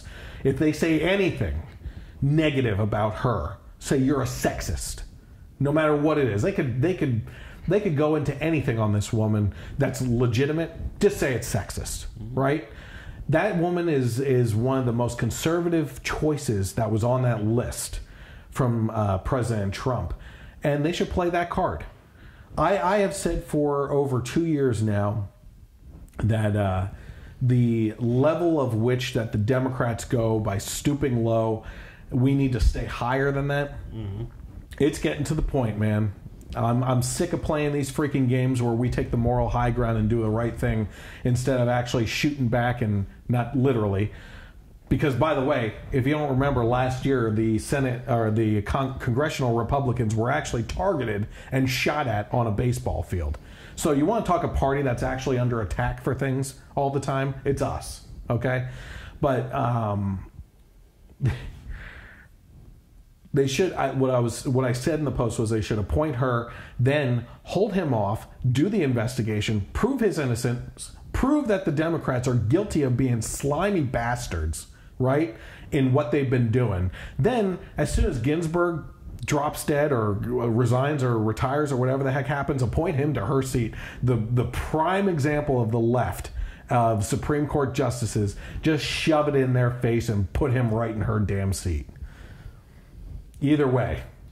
It's a good idea. Yeah, but at this point, after hearing these two testimonies today, I do believe that something happened to Dr. Ford. I don't believe it was Brett Kavanaugh after hearing his testimony. I believe that the Republicans should go ahead and vote and confirm this man. That is my professional opinion. I agree. Anything else on tonight at all? No. I kept you for the full 3 hours. We were on a full 3 hours, man. Sorry about that. So, past my bedtime. Oh, I know. You're starting to nod off over there. So, all right. So I want to thank everyone for tuning in tonight. I want to thank Eric for being here and going over, for being a co-host, number one, but also for going over your organization. And I think it's really important. So just one more time, where you can find it and how to donate. Sure. Just go to wolfpacksr.com and you can find a PayPal donate button on there. All right. Thank you for listening tonight. You can always find me on Facebook, Twitter, and YouTube are the most important ones. Just search for the Generation Y Conservative. Hit like, subscribe, and follow. And always get the notifications on those social media networks. And you can also listen to this podcast rebroadcast on Sundays from 3 to 6 p.m. on KLRN Internet Radio, and find their podcast version of this put out onto iTunes, iHeartRadio, Google Podcasts, and Spreaker as well. In the meantime, I sure hope as hell that we get out of this mess that we're in and start finding solutions to work together. I don't see it happening. God bless America. See you next. Oh, real quick. Actually, sorry about that. Can't sign off like usual. I will not be having the podcast next week, so I will see you all in 2 weeks. God bless America. See you then.